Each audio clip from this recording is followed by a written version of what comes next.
bonkers. Chris Ello. Whatever, you're such a schmo. And Matt Skraby. First off, sure. you're not just a tad older than me, so.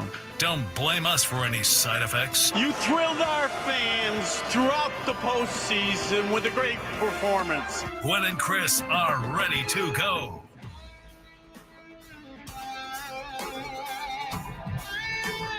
Welcome in to Gwynn and Chris on this Tuesday afternoon. Tony Gwynn Jr., Chris Ello. Oh, I meant to flip you off. I'm sorry. Anybody watching on the chat, we'll explain it as we go along. Welcome in. Welcome in. Matt Skraby along as well. Gwynn and Chris. How are you guys today? I'm in a good mood, Tony. My wife last night she's okay. So let's start there. Okay. She's perfectly fine. Bit of a false alarm, but got a little concerned about some swelling in the back of her knee. So much so that I spent the night in urgent care last night. Got home this morning just in time to go out and golf, and then had one of the best rounds of my life. I was hitting everything straight. Balls were dropping on the green. So I'm feeling good. What did you shoot? 83, which for me is a hell of a day. How many bogeys? Well, I think I officially had 9 pars, Okay. right? Yeah. 11 bogeys Okay. and 2 doubles.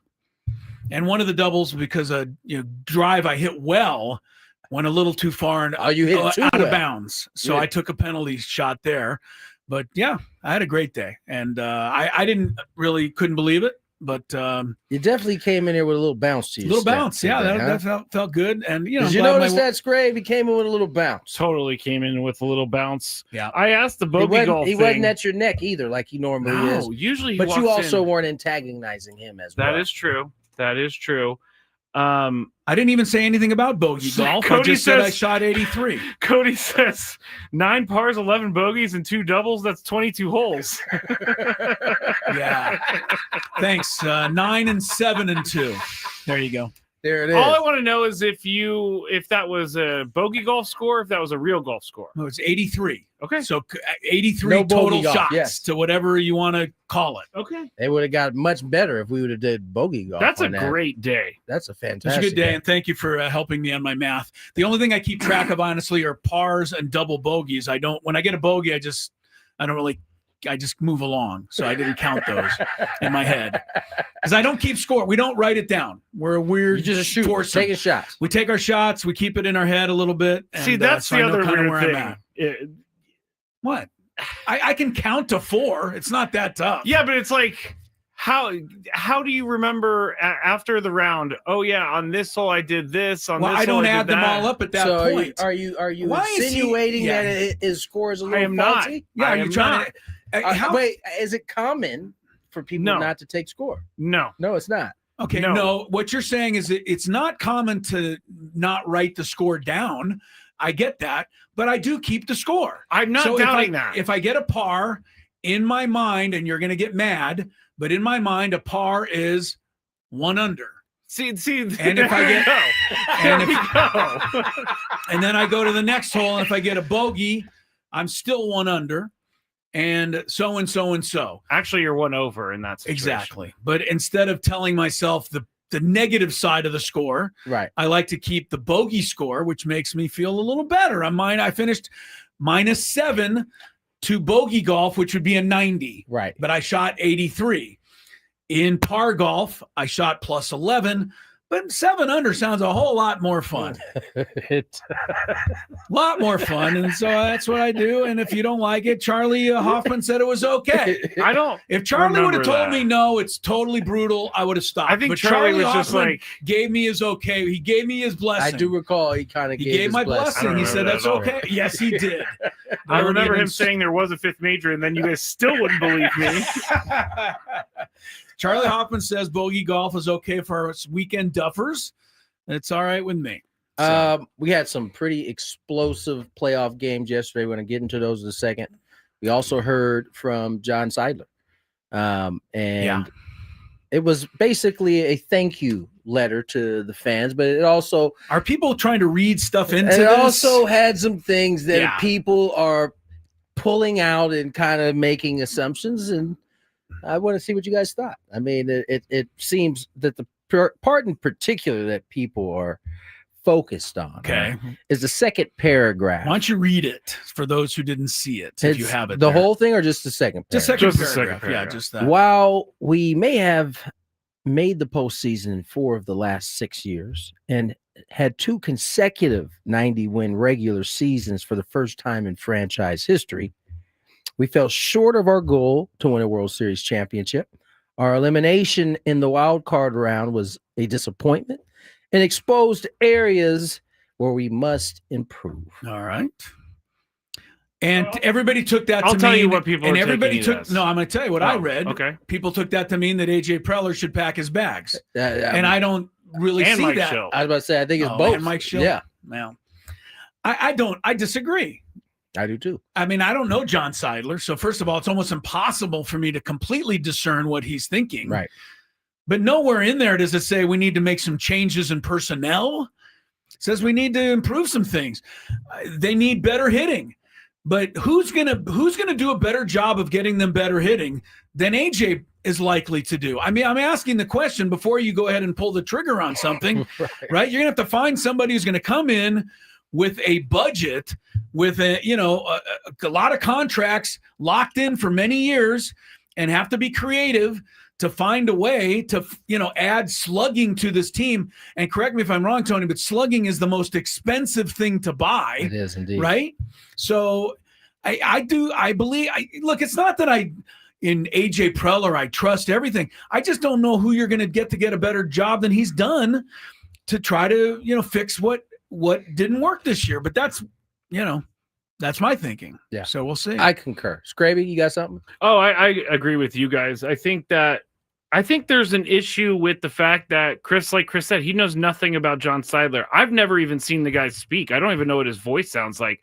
So when he sends something like this, and there's a part in it later where he says, the process of getting better will begin immediately as we perform a thorough review of our organization with an eye towards improving and winning our first World Series championship. I just have no idea what kind of guy he is. So I have no idea where I can go with this, just as Chris said. I think that he needs to speak to the Padres fans. I really do. He is. Well, that's his way of doing No, it. I think he needs to stand there and he needs to. Oh, goodness. We need to Stand hear. there. Can he sit? Yeah, he can sit. He He can sit. All right. What I'm saying is that we need to get to know the guy who's behind the decisions that are going to be made for the future of the franchise. Not that it's really our choices or anything like that, but I would like to know what kind of guy he is. Is he a guy who wants to improve through firing and finding new people? Is he a guy who wants to improve by improving on what they already have? I have no idea.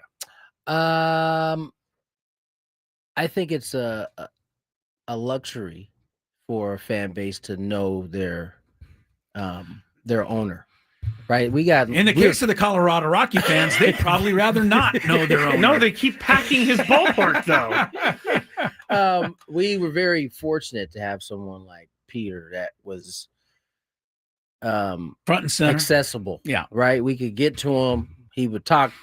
I don't know. John may or may not decide to approach it that way. I mean, just the little bit I know of John, he's not the type that really seems like he wants to be like out in the forefront. We'll find out. I could be absolutely wrong on that, but I think this is his way of talking to the fan base. And if you break down that second paragraph, and you are a fan out there, second or third paragraph, really. But what I want him to say is pretty much what he said. Yeah. I certainly don't want him to say, hey, we're pretty happy. We had another great year. We appreciate you fans coming out. We're going to do it again next year. I would much rather him say, we got some things to improve. Yeah. We got to do better. We got to get further. That's what I want to hear. I don't, everyone wants, if you want to read into that people are getting fired, maybe they will, but I just don't read into that. I agree with that. I agree with that for sure. I also don't think that he means that he's going to fire anyone or make huge sweeping franchise altering changes. but I don't know because I don't know anything about how he does things. I prefer to be on the I don't know side because I know you do. you just don't know. You don't know how. I agree with both what you guys are saying. Right. I think it wouldn't be the best move because I don't know anybody's going to do a better job. That's what I would always ask myself that before I, look before you leap. Right. Make sure you've got some before you walk out of that relationship. Make sure you have a little line potentially on something else. I don't. I think that like any organization, I would certainly sit down. I'd bring everybody in. And, I'd want to hear from Mike Schilt. I want to hear from AJ Preller. I want to hear what they think. But, people are going to read into that. If word got out that Mike Schilt was going to meet with John Seidler or AJ Preller was coming in, people would run away with that. Which is crazy I think because that's a they do that normal all thing the that time. you would do. Yeah, You want to hear It's from like your an guys. exit interview, Right. or it's Well, it very makes common sense. for that. And I understand why you're saying that, Chris, because that's how we all take it. Is like, they're meeting. They That got means called something in the bad's principal's happening. office. Yeah. Because So, anytime, when I get called to Adam's office, it's always something bad, so I don't want to go. let me also just say this ahead Adam's of time. like so mad back there right now.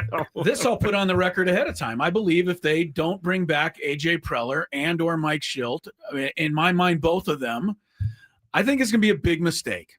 And they're going to have to prove, to me otherwise. Right. But I must say it ahead of time. I don't think replacing AJ, you're going to find anybody who can do a better job doing what you want to do.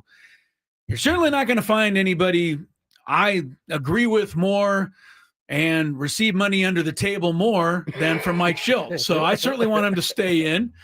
Mike, I will continue to compliment your every move. You keep the checks coming. But these guys I think have done a pretty good job. 90 wins back to back. It was disappointing. It stunk last year and this year. But I mean, to me, starting all over again isn't the answer. No. I agree with that. They're too far in this process to just Here's the other thing. start Everybody, over. if that were to happen and someone new is coming in here, I feel pretty strongly that somebody's going to get. They're not going to look at the roster the same way AJ Preller looks at the roster. Meaning someone can get moved. You know what I'm saying? Yeah, it could change everything. Could change everything. So I don't know. We're going to get the break. We're going to get out on time today. And when we come back, we're going to get to talk about some really good baseball in that Philly Dodger game. I hate to give the Dodgers credit for making a great play, but when you make one, I got to say so. That's a baseball nerd out awesome. play. Awesome. And then the Brew Crew, man, the little college Brewer hitters are just hammering the Cubs right now. And it's been quite fun to watch, I must say. More Gwynn and Chris on the other side. Your golden years of the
6:18. We're getting underway here. Full 4 hours today. We talk about why I came in with a bounce in my step, Tony. Just looking forward to spending 4 full hours with you guys. And Can't wait. I know. And getting the stage set, of course, for the Skraby Chronicles, which come back tonight at 6 o'clock. So, yes, it's Skraby show season, everyone. Skraby show season. Don't worry, everybody who listens after the show, Skraby will go around and thank you. The Chronicles went away for a little bit. Yeah. Yes, it was. I was telling someone over the weekend that I love doing Skraby shows during this part of the year. It's good, but once we hit January, we got no football to blow out the Skraby show. I got to go 5 hours a day until baseball starts. That is a grind. Yeah. Well, you got to follow the NBA a little bit. You got to keep up with you're going to have to come over to the hardwood, you got to keep up with who's in the league, who's retiring, and who's getting a new Hennessy sponsorship. Thank you, Chris. That's right. That is one reason I will not be watching the NBA. If a lot of people I think got hoodwinked on that one. He fooled us. I mean, LeBron James, and we'll get into it. I guess, are you putting in the Big Five, or is no? I thought we were going to talk about that. LeBron was going to make another decision today. The second decision. People went out. We should have known better. Like he would. I did know better. You did. Well, we Adam didn't. Klug Shout knew out better. to Adam Klug. We He didn't. guessed. Yeah, we didn't know better because we just assumed he was going to announce at the end of the year he's retiring and that he didn't want a farewell tour.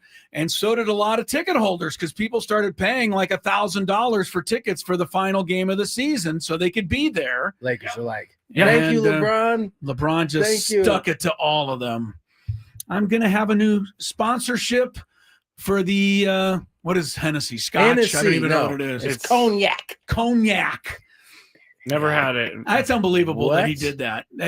Come on. well, you that can't can't be a surprise. You can't have. I stopped Hennessy drinking when I anymore. had no money, Yeah, so touche. there was Tony, zero chance of Tony, I Hennessy. respect LeBron because you respect him so much, but this was hard for me to get behind. We should have gotta known tell you. better. We should have known. All right, so you're going to blame us for this. I am. Okay, we're the dummies that fell for that, Including me. All right, I fair heard enough. him out of his own mouth say, I when I retire, I'm just going to retire. And instead, I believed You believed in this whole that decision. and that's my announcement. fault. That's stupid me. You all have my my backing out there to never drink Hennessy again.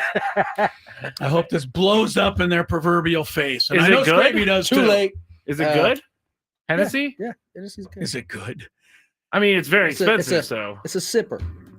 No, I don't get behind It's those kind of like things. Scotch, right? Scotch, you're supposed to sip. You're not really. Oh, really? Yes. Skraby never got that whoops. memo. I didn't know you were supposed to sip. I thought you were supposed to just keep taking shots of it. Tony, Skraby thought the Scotch quicker will you have your stomach jacked up if you just. Skraby wanted the bottom of the barrel. All right, the baseball, by the way, playoffs today. Game 3 between the Tigers and the Mariners in Detroit is still being delayed by rain, so that one should be getting underway shortly. Got a couple West Coast games. You don't have to worry about that. Right, You move back to the Midwest. Boom. little rain Rain. for you. Yankees will be trying to stay alive later tonight against the Blue Jays. But for the games last night, I mean, I just hate the fact that all seems to be wonderfully, almost perfect in Dodger land. Thank you for saying All this, Chris. season long. It's been a battle. It's been a struggle. They haven't been able to get out of their own way. Their pitching has been a disaster. Everyone's been injured. Nobody's been available. And all of a sudden, Dave Roberts just has everything lined up to perfection. And even when he blows it by bringing in Blake Trinan, the Dodgers turn one of the best defensive bunt plays under the circumstances, Tony, you're ever going to see. I don't think the Phillies were expecting them to run that play. I think when was it Stott who put the bunt down? Yeah. I think the second he laid it down, he and everyone in the ballpark thought that's a perfect sacrifice. But Muncy was flying in from third base. Betts was covering over at third base, and Betts didn't make his move until really late. So that didn't give it away. And then if you look at the throw, Muncy hit Betts on the run like he was leading a receiver. And he caught it, made the tag. And I guess it would have all been for naught if Freddie Freeman doesn't dig out that throw as well at the end. But I hate when the Dodgers do something, Tony, but I love when a good baseball play wins a baseball game.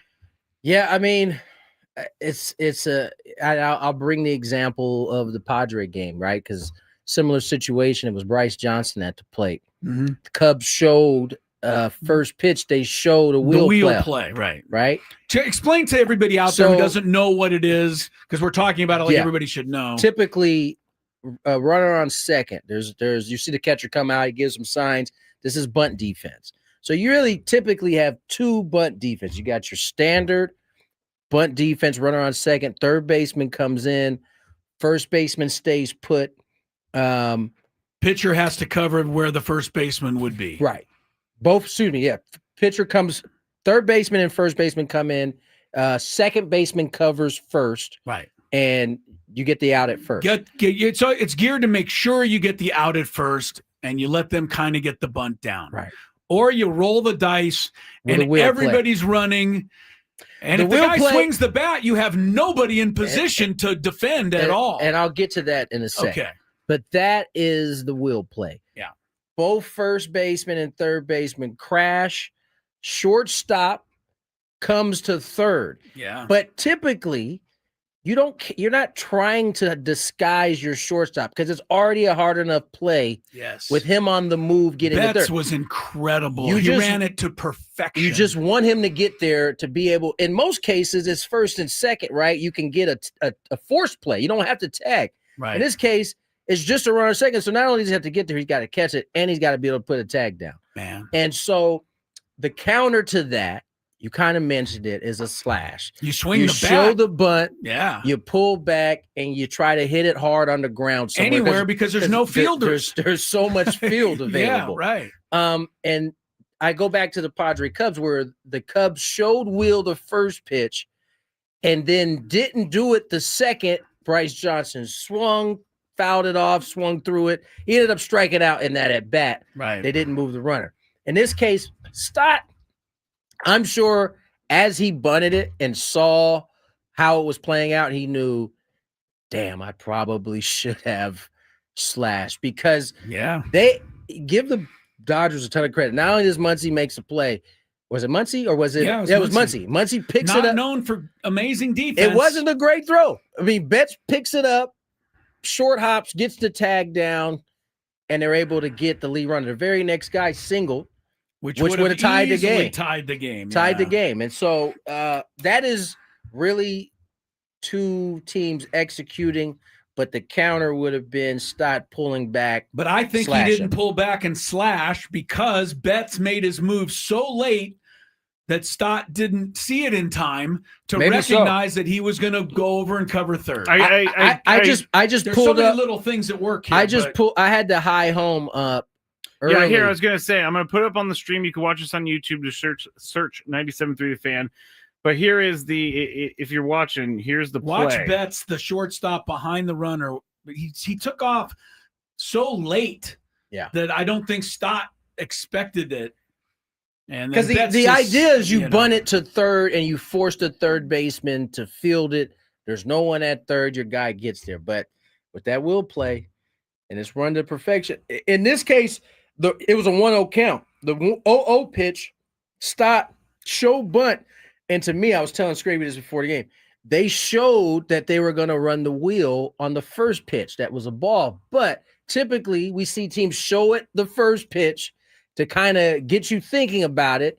And then all of a sudden, they don't put it on again. And all of a sudden, it's a 2-strike count. Now you got the pressures on you. You get a bunt down. And it is. I mean, we're talking about that. And we should, because it was a huge play and it helped them win the game. By the way, if not for that play, the bullpen would have done what the bullpen has done all year. Yeah, you're right. But Freddie Freeman also on the last play. Tommy Edmonds spikes the throw. This would have gone down as one of the biggest errors in postseason history on Tommy Edmonds' record. Because he had all day to get the guy out. Even though it's Trey Turner, I know he's fast, it was a hard ground ball. So he had plenty of time, a short throw, and he spikes it.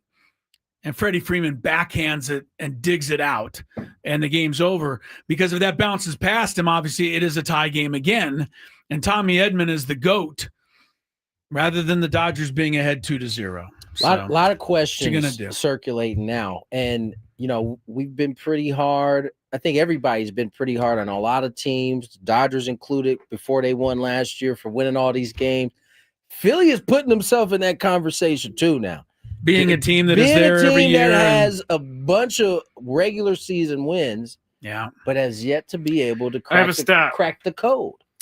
The Phillies' $927 million Big Five, which includes Bryce Harper, Trey Turner, another great point, JT Realmuto, Nick Castellanos, and Kyle Schwarber, in order of payroll, are 2 for 26 with 11 strikeouts and 2 walks through 14 NLDS innings. Chris, that was during the game. What did we say at the beginning of this postseason? As soon as Manny and Fernando went 0 for 7 in the first game, we said, well, it's not good, but if Schwarber and Harper do the same thing, Philadelphia will go home.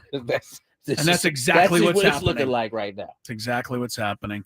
Meanwhile, Churio with the big home run, real quick because we're at the bottom. But when the Brewers were here the last week of the season, correct me if I'm wrong, Tony, Churio was the easiest out you've ever seen. The Padres kept throwing him curves off the plate. He swung and got himself out almost. I think he struck out 7 or 8 times the first 2 games of that series. To be fair, now all of a sudden. To be fair, the whole lineup looked like that. Yeah. No one was getting hits for Brewers. Right. But it just goes to show you, the Padres, they put together a good game plan against. They took, 4 or 6 from them during the season? And if anybody's looking, because it does look like Dodgers are up 2-0, Brewers are up 2-0, pretty sure Brewers took all 6 from the Dodgers. They sure did. Right around the All-Star game this year.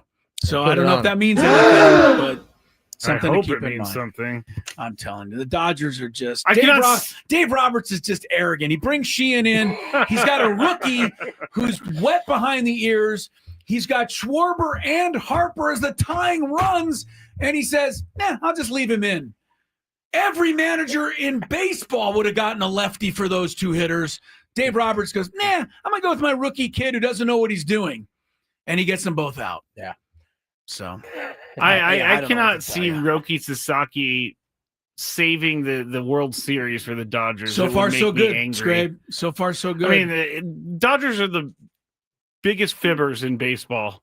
All season, Roki's not ready. He needs to work on things. He literally wasn't ready. He did not pitch in the I just want to see him cry again, okay? I would not put anything past the Dodgers, even to the point where Blake Snell was perfectly healthy all year and just lying getting sun on an island somewhere. I believe saving that too. up his strength to pitch in September. No, I kind of agree with this because Blake Snell looks unbeatable now. But for some reason, in May and June and July, couldn't lift his arm up. I mean, I don't get it.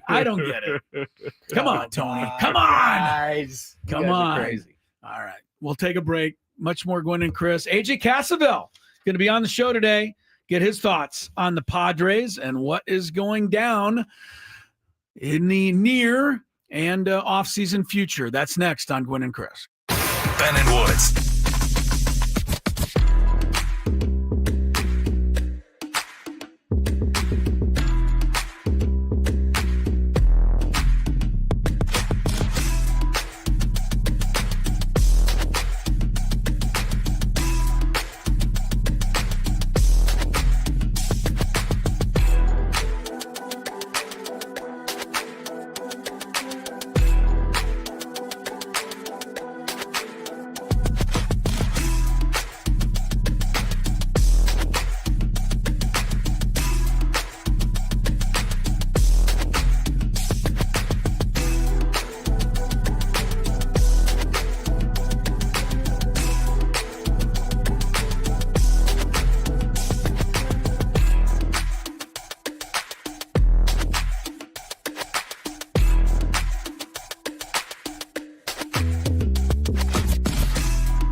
very spirited conversation in here during the break. 2:37. Yeah, we got to start selling the commercial time to podcasters so people can watch what we actually talk about during the breaks.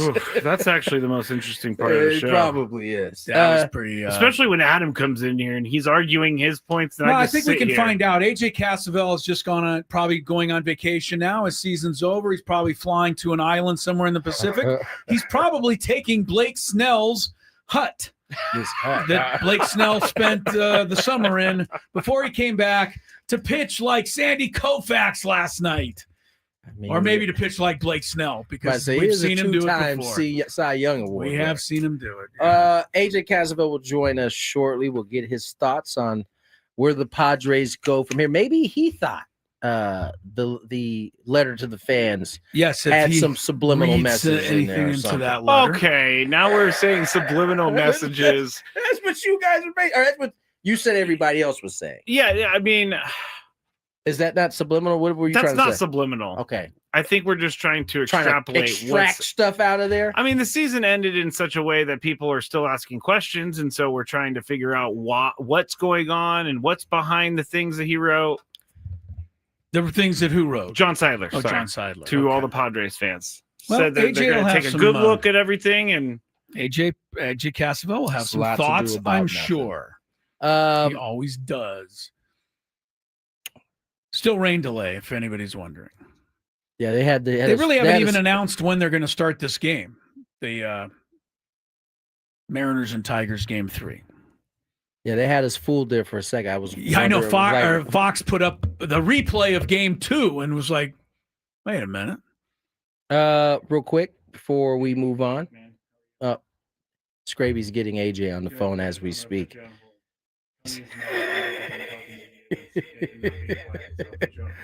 All right. Well, you don't need to tell the listeners that he's getting AJ on the phone. They can all hear him. We're in the same room. You know what? Just like yesterday when you were having a conversation when he was doing the live read. Oh, that was annoying. You guys are like, oh, well, let me see your phone. I'm going to check out some pictures. And it's like, guys, I'm in the middle of something right here. All right, let's bring on AJ Cassavell. He joins us. I don't know where AJ is. He's probably being a dad somewhere. I hope he had a good Saturday, because it very, very well may not have. He only agreed to come on if we didn't talk about Saturday. I thought. Hi, AJ. How are you, sir? Hey. Yes, the Padres elimination allowed me to be there to witness that debacle. I thought about you. Did you go to the game? I thought about you. I went to the game. Yeah. Oh man. Yeah, well, that's good. You could yell at James Franklin in person. It probably felt a little better as a Nittany Lions You know what? fan. I had a good time. The tailgates were fun. The game was miserable, but I had a day out at the Rose Bowl. Good for you. Good for you. All right, AJ. We've all had a few days to kind of recover from the hurtful loss out in Chicago. I mean, you've already kind of touched on it in the article today about some of the things the Padres have to address. First, I mean, what were your thoughts how the whole thing ended?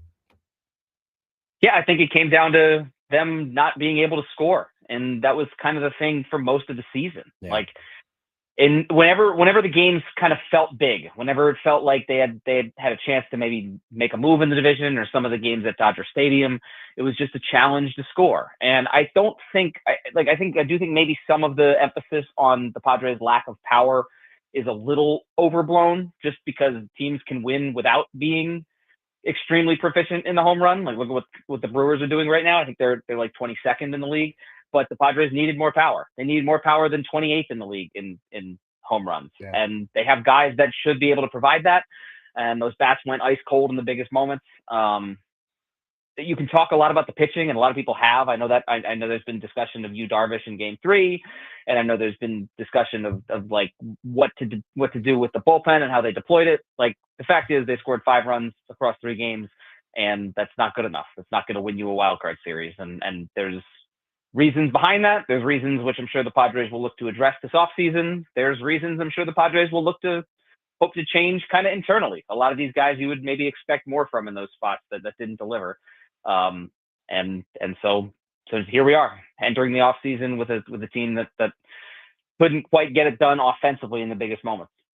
Yeah, it's so disappointing, especially coming off the heels of, how last year ended, AJ. And I just, I wonder, is this, if it happened, fool me once type of thing. It happens once, you say, well, it was just a one-off. I mean, we just had a, rough time, but then second year in a row, something similar happened. So does that mean it's philosophy, or does it mean the players they have, or whatever, not clutch, can't rise to the occasion? I mean, how do you honestly even judge that or figure that out if you're an organization? Yeah, I think the comparison to last year is like last year was a little different in the sense that team hadn't done that all year. That team had not gone quiet offensively all year. Is one of the I've made the point that it was the best offense in Padres history in 2024, and then they went ice cold in the postseason.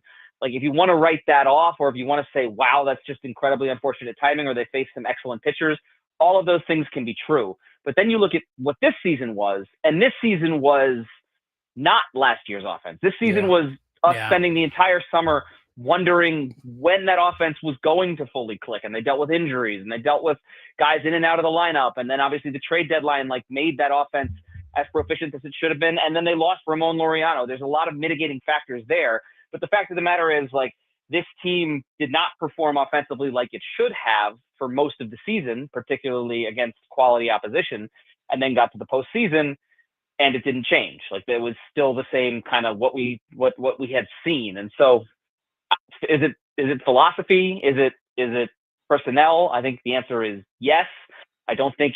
I've said this a couple times now. I don't think the philosophy needs a complete overhaul. I just think it needs a tweak, maybe, to focus or to tap into that slug a little bit, because there are some, for Fernando Tatis Jr., for instance, there are some very good things he did this year in terms of his plate discipline, his approach, his ability to get on base. If you can marry that with his ability to hit 40 homers, which we have seen him do, I think that's the goal. So I don't think that takes an overhaul. I think it might take another piece or two in the offseason if you can find one or two more Gavin Sheetses. I know how hard that is.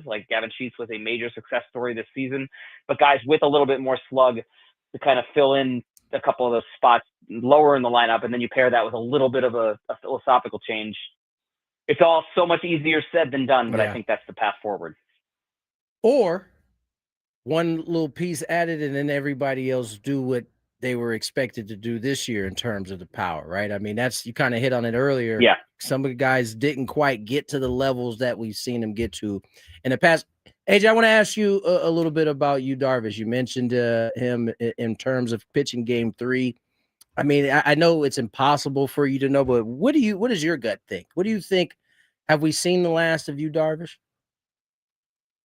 It's a 50-50 proposition for me. Maybe not 50-50. That's the wrong way to say it, because I would lean toward Yu Darvish being back, just guessing.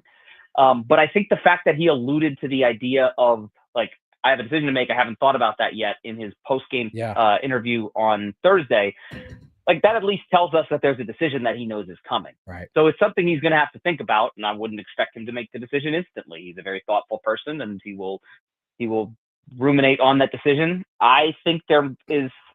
I also don't know the status of his elbow. I think he pitched through some stuff with that elbow inflammation, and part of what he did this summer in terms of basically missing the first half of the season was to preserve the health of that elbow.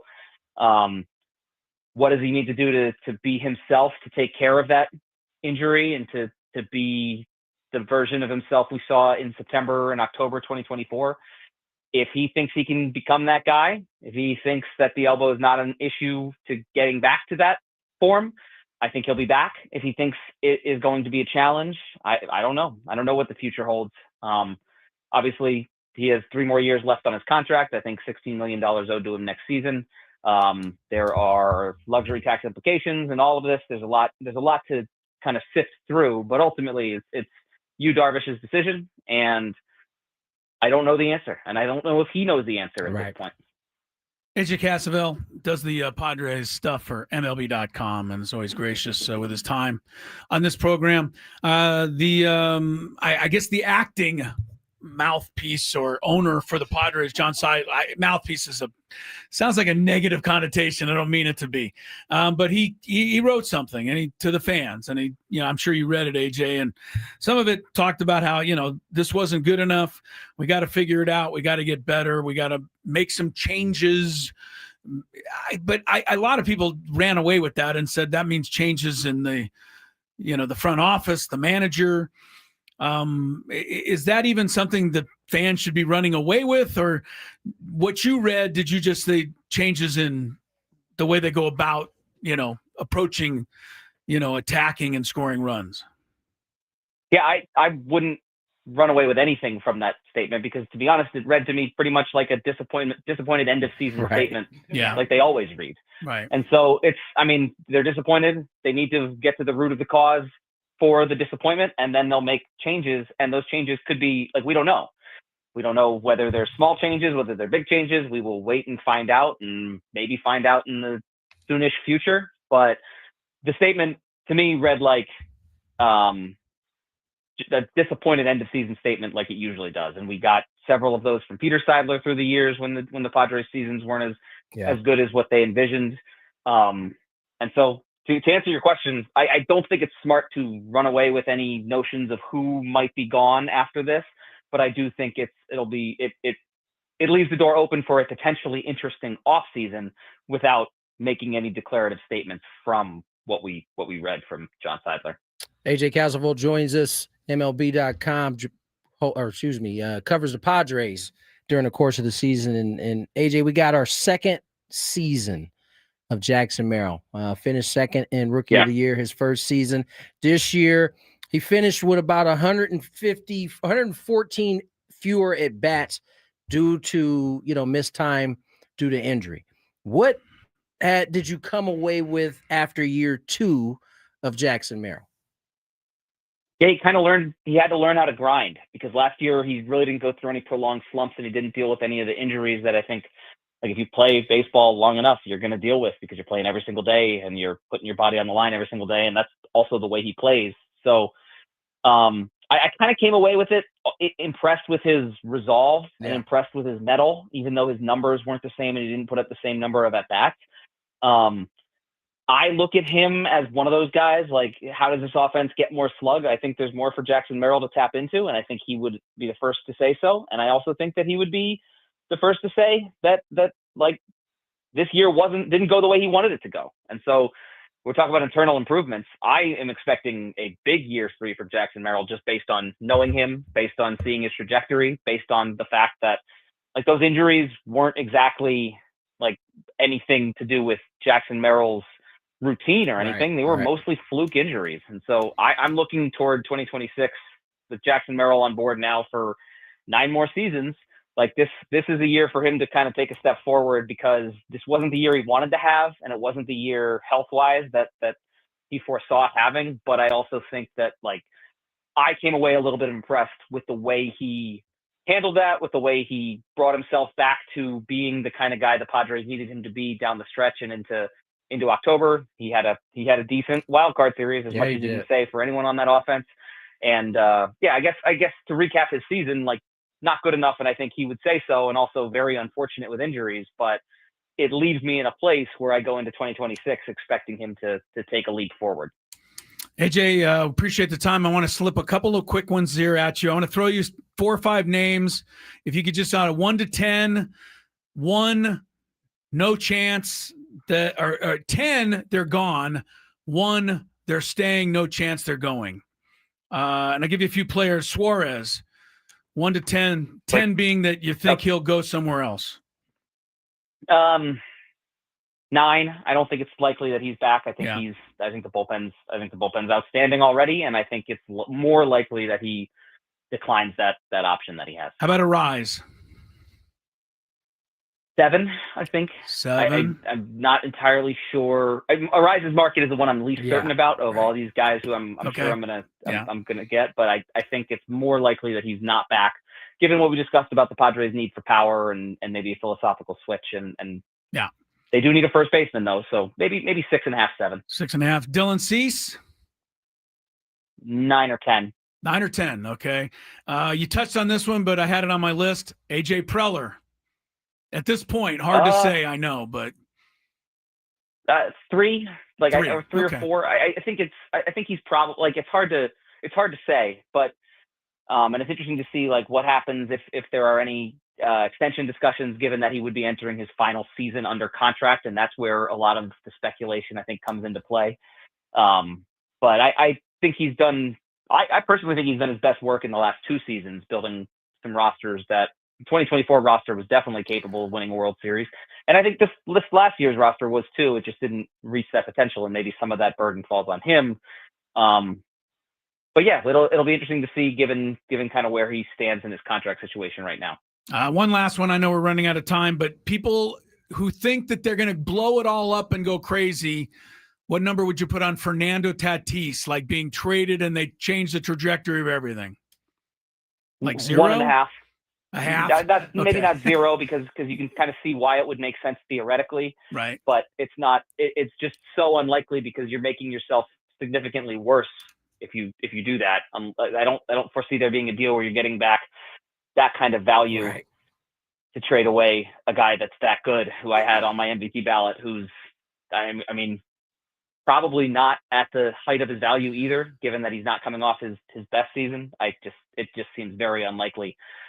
Even if you could kind of make a case financially and whatnot going forward, 1.5 is what I'll say. All right, I got a bonus one before we get out. Bonus. 10 or 1 chances of Penn State getting into the college football playoff. They still got a chance. I said yesterday, AJ, they got to beat some good teams though. Yeah, I mean they of course still have a chance. I think if you look at like kind of where Notre Dame was a year ago, like granted, Notre Dame didn't have to go play Ohio State at Ohio State. So the chances are 2 out of 10. 2. Maybe 1 out of 10. I'll give it a 1 in 10 shot. If they beat Ohio State on the road and Indiana at home, that means they're probably rolling, and they'll get in if they do. But I'll just say I haven't seen anything that leads me to believe they will, based on the first, not just the UCLA game, but all the first 5 games of the season. See, AJ's a tough critic of his Penn State. Yeah, he's a Nittany Lion sure. fan. He's a fan, For man. sure. That's what fans are. They're tough critics. All right, sure. AJ, appreciate your time, man. As Thanks, always, buddy. Enjoy your time off. Thanks, guys. Appreciate it you. anytime. AJ Cassavell joining us. Yeah. Licking his wounds a little bit. I But prefer- also spitting some hot fire about the Padres. I agree. And I should mention, and I was supposed to mention, that he joined us via our brand new fan hotline and interview hotline, the David P. Morgan. David P. Morgan. Oh, brother. David Morgan's a pitcher. Want to thank the Padre pitcher for sponsoring our interviews. The David P. Shapiro fan hotline. I'm crazy. Facing criminal charges, trust David P. Shapiro, criminal defense attorneys, helping clients regain control. I need to regain control. Since 2010, visit davidpshapirolaw.com. The good thing for you, David, you're getting a lot more bang for your buck because I keep saying silly stuff like that. Hey, listen, if Jerry Jones can actually put up his his middle finger thinking it was his thumb, then you can mix up some names. Well, we're going to talk about that in the Big 5, but he has been fined by the NFL, and I have no idea about I don't know how you can fine a guy for saying thumbs up to the Jets fans. Did you see the thumbs up? I'm joking. More Gwynn Chris on the other side.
Chris, hello. Yeah, we're here in Cooperstown for 97.3 The Fan. So excited, the induction weekend for the great Trevor Hoffman. What a class he's going in with, too. Let's take a look. Of course, Alan Trammell from Kearney High School in San Diego. And then, of course, the Detroit Tigers' great shortstop, Jack Morris, in a Tiger uniform there, but I always remember him pitching that 1-0 shutout in Game 7 of the 1991 World Series for the Minnesota Twins. Maybe the greatest postseason pitching performance of all time. Chipper Jones, Padre fans remember him. Every fan of a National League team remembers him because he would come in and do damage to that team. Only the second #1 overall pick in the Major League Draft, Chipper Jones, to be inducted into the Hall of Fame. The other is Ken Griffey Jr. Vladimir Guerrero. Never met a pitch he couldn't swing at. And powerhouse hitter for the Expos and then, of course, the Angels at the end of his career.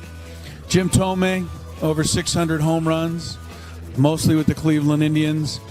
And then, oh, yeah, the guy down here on the end who used to get all these guys out all the time, Trevor Hoffman, the greatest Padre reliever of them all.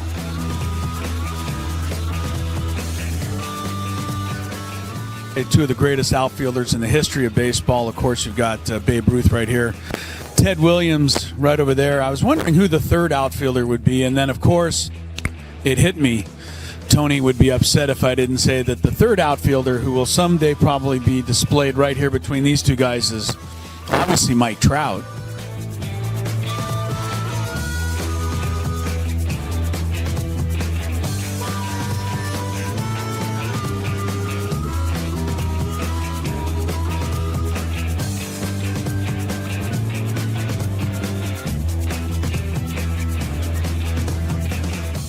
And this is the San Diego Padres locker room here in Cooperstown. Obviously a couple of jerseys there and hats, gloves, all-star stuff. I think the most interesting thing in this entire display, though, especially this weekend, is a picture in the top corner of Angus Young. He's the guitarist for AC/DC, wearing a Trevor Hoffman uniform, obviously playing Hell's Bells. I know that Trevor went to many AC/DC concerts and was honored by sitting in the front row to watch AC/DC play Hell's Bells in his honor. But there's a picture of Angus Young playing Hell's Bells for Trevor Hoffman, wearing the 51 jersey right there.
Chris, hello. Yeah, we're here in Cooperstown for 97.3 The Fan. So excited, the induction weekend for the great Trevor Hoffman. What a class he's going in with, too. Let's take a look. Of course, Alan Trammell from Kearney High School in San Diego. And then, of course, the Detroit Tigers' great shortstop, Jack Morris, in a Tiger uniform there, but I always remember him pitching that 1-0 shutout in Game 7 of the 1991 World Series for the Minnesota Twins. Maybe the greatest postseason pitching performance of all time. To AJ Cassavell for joining us. I like the, the 1 to 10.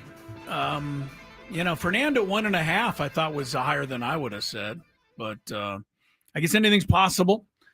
I've had a few people bring this up to me. Anything is possible. Yes. Well, how many people have said it to you, Tony? Maybe they won't say it to you, but they say it to me now. What's that? Fernando can't come back. We gotta make a move. No, I've just said I've heard it 4 or 5 times. That's why I put him on my list. I'm like, how silly is that? He doesn't care. He doesn't? Or? Yeah, no, he doesn't care. Well, no. I'm saying that because that's what people say. Is that he doesn't care about, okay. Have you seen his body language, Chris? Okay. Yeah. He doesn't care. All right. He says, all right. But, AJ at least is putting some legitimacy behind the fact that if you really did if you didn't like his body language, again, it's like getting rid of AJ Preller. How are you going to get something better? Yeah, who are you going to So put if in you're going right to trade field? Fernando, who's going to play right field that's going to give you an upgrade? I can't find one. Maybe Aaron Judge, but I don't think that trade's going to happen. All right. But you want Juan Soto back? Yes.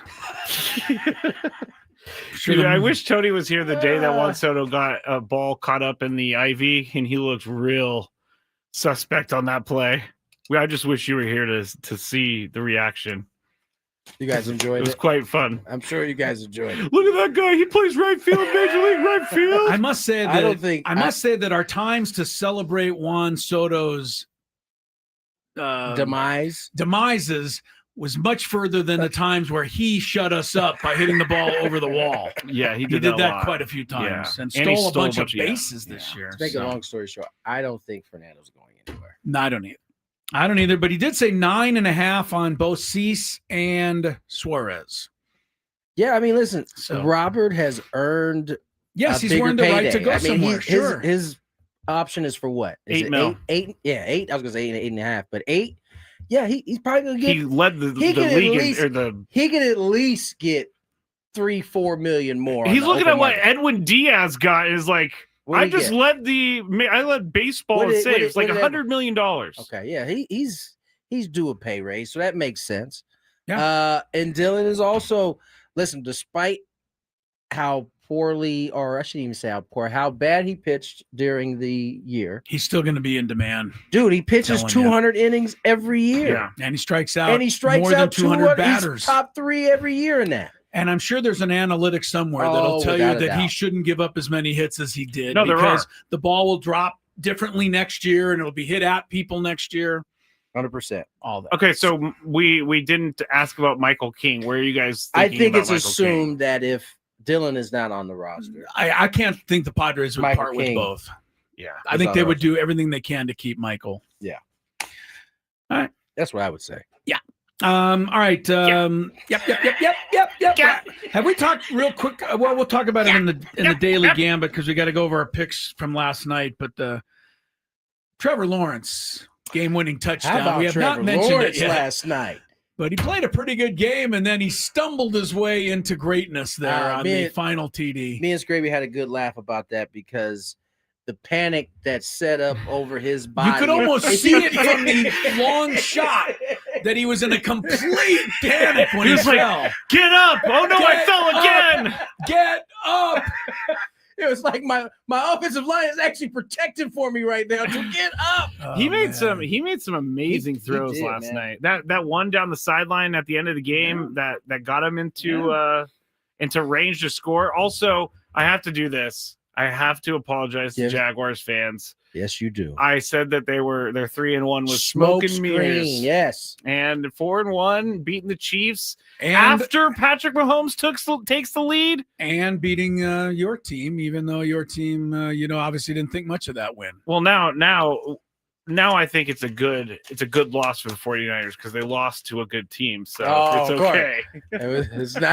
It's not smoke and mirrors anymore. It's funny how he just kind of laughs it off, but in my mind, I'm like, yeah, this is what I hate about him. Like he laughs it off, like it really is important. All good. Yeah, but that's important. Yes, what is important? The fact that you just kind of change your tune so quickly. Well, now that I have more information on the Jaguars, it's not as bad of a loss. I see. Travis Hunter looked pretty good too last night on both sides. Yes. But did he beat the spread?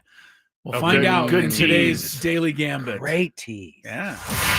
Do you like money? I think about money a lot.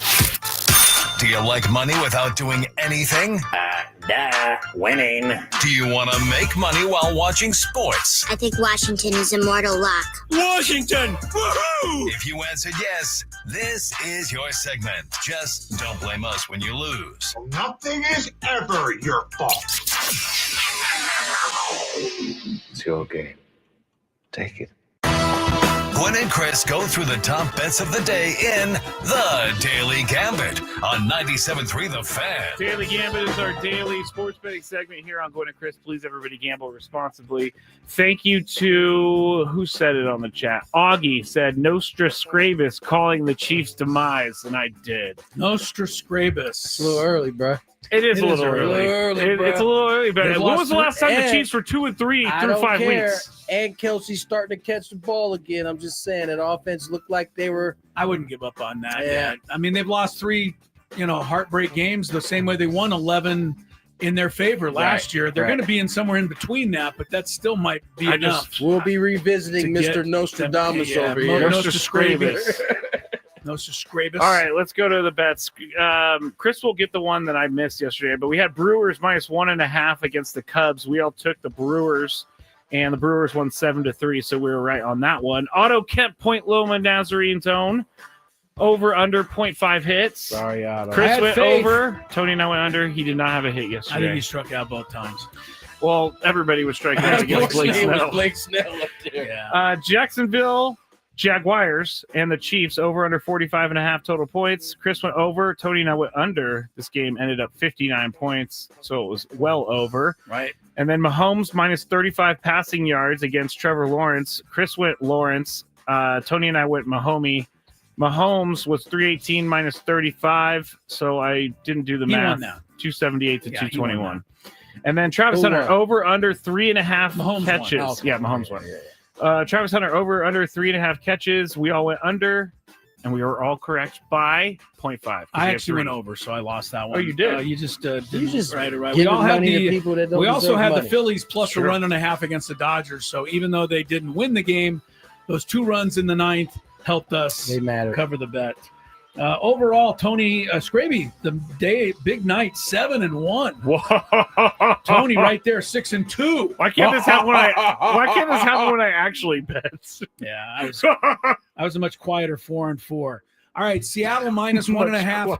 Seattle -1.5 at Detroit. The game hasn't started yet, so game 3.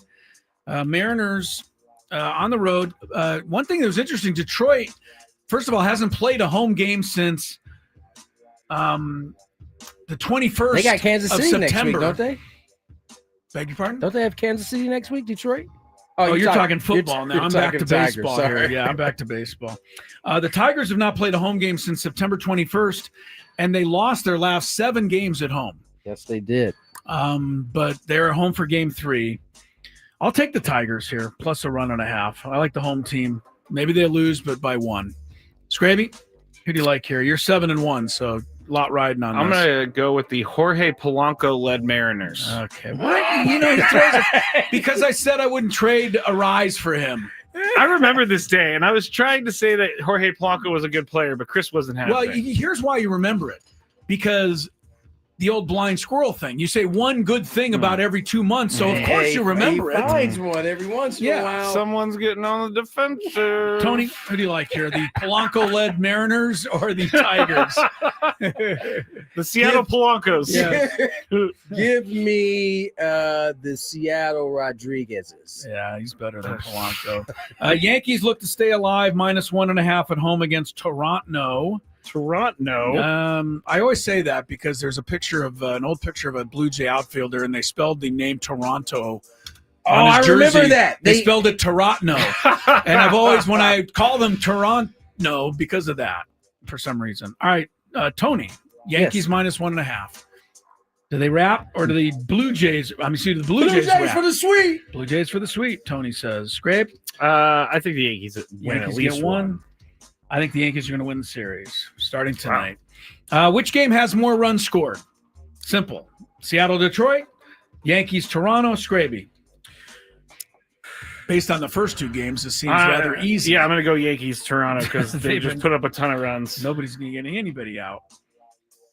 I'll say, yeah, Seattle and Detroit can't score, especially in that ball. Can we get a pitching matchup for both games? Yes, please. Sure. It's gonna influence. It might take a half a second here, but I got one. I got Logan Gilbert, Jack Flaherty in the Mariner game. Shane Bieber, Carlos Rodon. Blue Jays, Yankees. Yeah, give me Blue Jays, Yankees. Blue Jays, Yankees. Okay. Shane Bieber, 5.5 strikeouts. Over, under. They got him just for this moment. Former Cy Young Award winner to clinch it for the Blue Jays. I think he's going to go over on the strikeouts. Tony, 5.5. Bieber. Over. Wait, no. Under. Oh, I was going to go under. This is Shane Bieber, not Justin. Skraby? Under. Judge versus Vlad. Runs plus hits plus RBIs. I believe Vlad is 6 for 7 in the series with 9 RBIs and a grand. I mean, incredible so far. Tony, sticking with Vlad or Judge? Vlad has the same thing that King Griffey Jr. had. He despises the Yankees. Yeah, so for something personal. So right, yeah, give me Vlad Jr. Gotta stay with Vlad. I'm gonna take Judge here at home. All right, save the Yankees. Skraby? I'll go with the Judge. All right, and one last thing: the NHL season opens tonight. So, do we like the Colorado Avalanche on the road, -1.5 goals, or the Los Angeles Kings? Season opener, Skraby. What do you think? I mean, I'm sure you've scouted both squads. I have. Didn't even know today. Taking a look at some film. I know. I only brought it up so that people would know the NHL season is starting today. I'm going to go. I've always loved the Avalanche. All right. You got them. I'm just going to go with last year. The Kings were almost unbeatable last year at home. So I'm going to hope that carries over. I'll take them plus 1.5 goals. Tony. Avs -1.5 Kings. At Kings. Kings, it is. baby. King you. I think the Avalanche is one of the best nicknames in sports. You like that one? I do. Colorado Avalanche. Do you like that one better than what they originally were? What were they? The Quebec Nordiques. Yeah, I like the Quebec Nordiques. I kind of like the Nordiques. I'm not exactly sure what that is, but I like it. Yeah, if I can't pronounce it, I can't cheer for you. Nordiques. You can pronounce it. Try it. Nordiques. See? You got it. I wanted to say something else. Very good. All right, break time. Lots more Gwynn and Chris. We got any updates on Sanchez today? No. He was supposed to actually speak today to authorities or whatever, but he's so injured that he doesn't have to come into court now till November 4th. So I don't think we know anything more on that. But we'll see what else we do know more about when we come back after traffic. Well, Dylan, I think the first obvious question: long hair, long beard. Have you had a shave since the last game of the season? I don't think so. Man, I don't think so. That's great. Why is that? Just changing it up. Why not? You know? Okay. All right. I'm jealous of the beard because I'm a guy who likes to grow a beard. But your beard, how long did that take to grow? I think this is 3 months, maybe. 3 months. Now, okay. is this going to stay as we get into spring? Are you going to keep it? Because I don't think I've ever seen you. I've seen the beard before. I don't think I've ever seen the hair. No, I haven't had hair like this since I was 12. I'll probably keep it. We'll see how it performs, really. That's the key. That's How the does it thing. perform? That's the biggest thing. Speaking of perform, how you feeling, man? Obviously, spring training right around the corner. Pitchers and catchers report. This is the time of year where the green light goes on again. Yeah, I feel good. Working on a bunch of different stuff. Biggest thing is really just getting the body to feel good and getting ramped up. But I feel like I'm on track. How do you deal in terms of getting yourself ready each and every year? You know, ball players are notorious for always trying to figure out how to get a little bit better. You're probably one of the most consistent guys in our league. Is there as much a focus on finding ways to get better, or is the focus how to continue on the path that you've been on, which is a guy who can get in a lot of innings every year? I mean, I guess it kind of depends on what part of the offseason I'm in and, you know, what I'm trying to work on. Like specifically this offseason, I've made a little mechanical adjustment, tinkering with some new pitches. But the bulk of it is just getting my body ready, really. I mean, that's the main focus, main priority. So I kind of know where I need to be in terms of like my velocity and bullpens and building up and all that. So I always like to think I'm adding. I'm definitely working on new pitches and exciting stuff like that. So at the end of the day, I kind of know that my four-seamer and my slider and my curveball are kind of going to be my main pitches. Right. So it's like, no matter what, that's my base and foundation, and everything from there is just tinkering and just seeing if I can get a little bit better. We're talking to... All of a sudden, my mic over there. There you go. Sorry. We're talking to Dylan Cease here, Don't Padres panic. starting pitcher. I wasn't panicking. You look like you panicked. I was panicking for one half. He made me panic. Did I look like I panicked? You panicked a little bit, that's all all right. right. Well, if Dylan says I panicked, then I panicked. I'm going to have to ask the question about, and I know you've been asked this today, but your name has been a part of a lot of trade rumors this year. I think Padres fans want you to stay here in San Diego. See, right there? How do you deal with that? Because I would imagine that would be hard. I don't know. I mean, I guess it's my second year in a row dealing with it, so I got experience now. It's just part of the business, I guess. Really, wherever I go, I'm gonna make the best of the opportunity. I love San Diego and I want to be here, so it's like if I don't go anywhere, I love it here. And if they trade me, then I just have to go make the best of it wherever I go. Now, Dylan, you talked a little bit about working on new pitches and mechanics.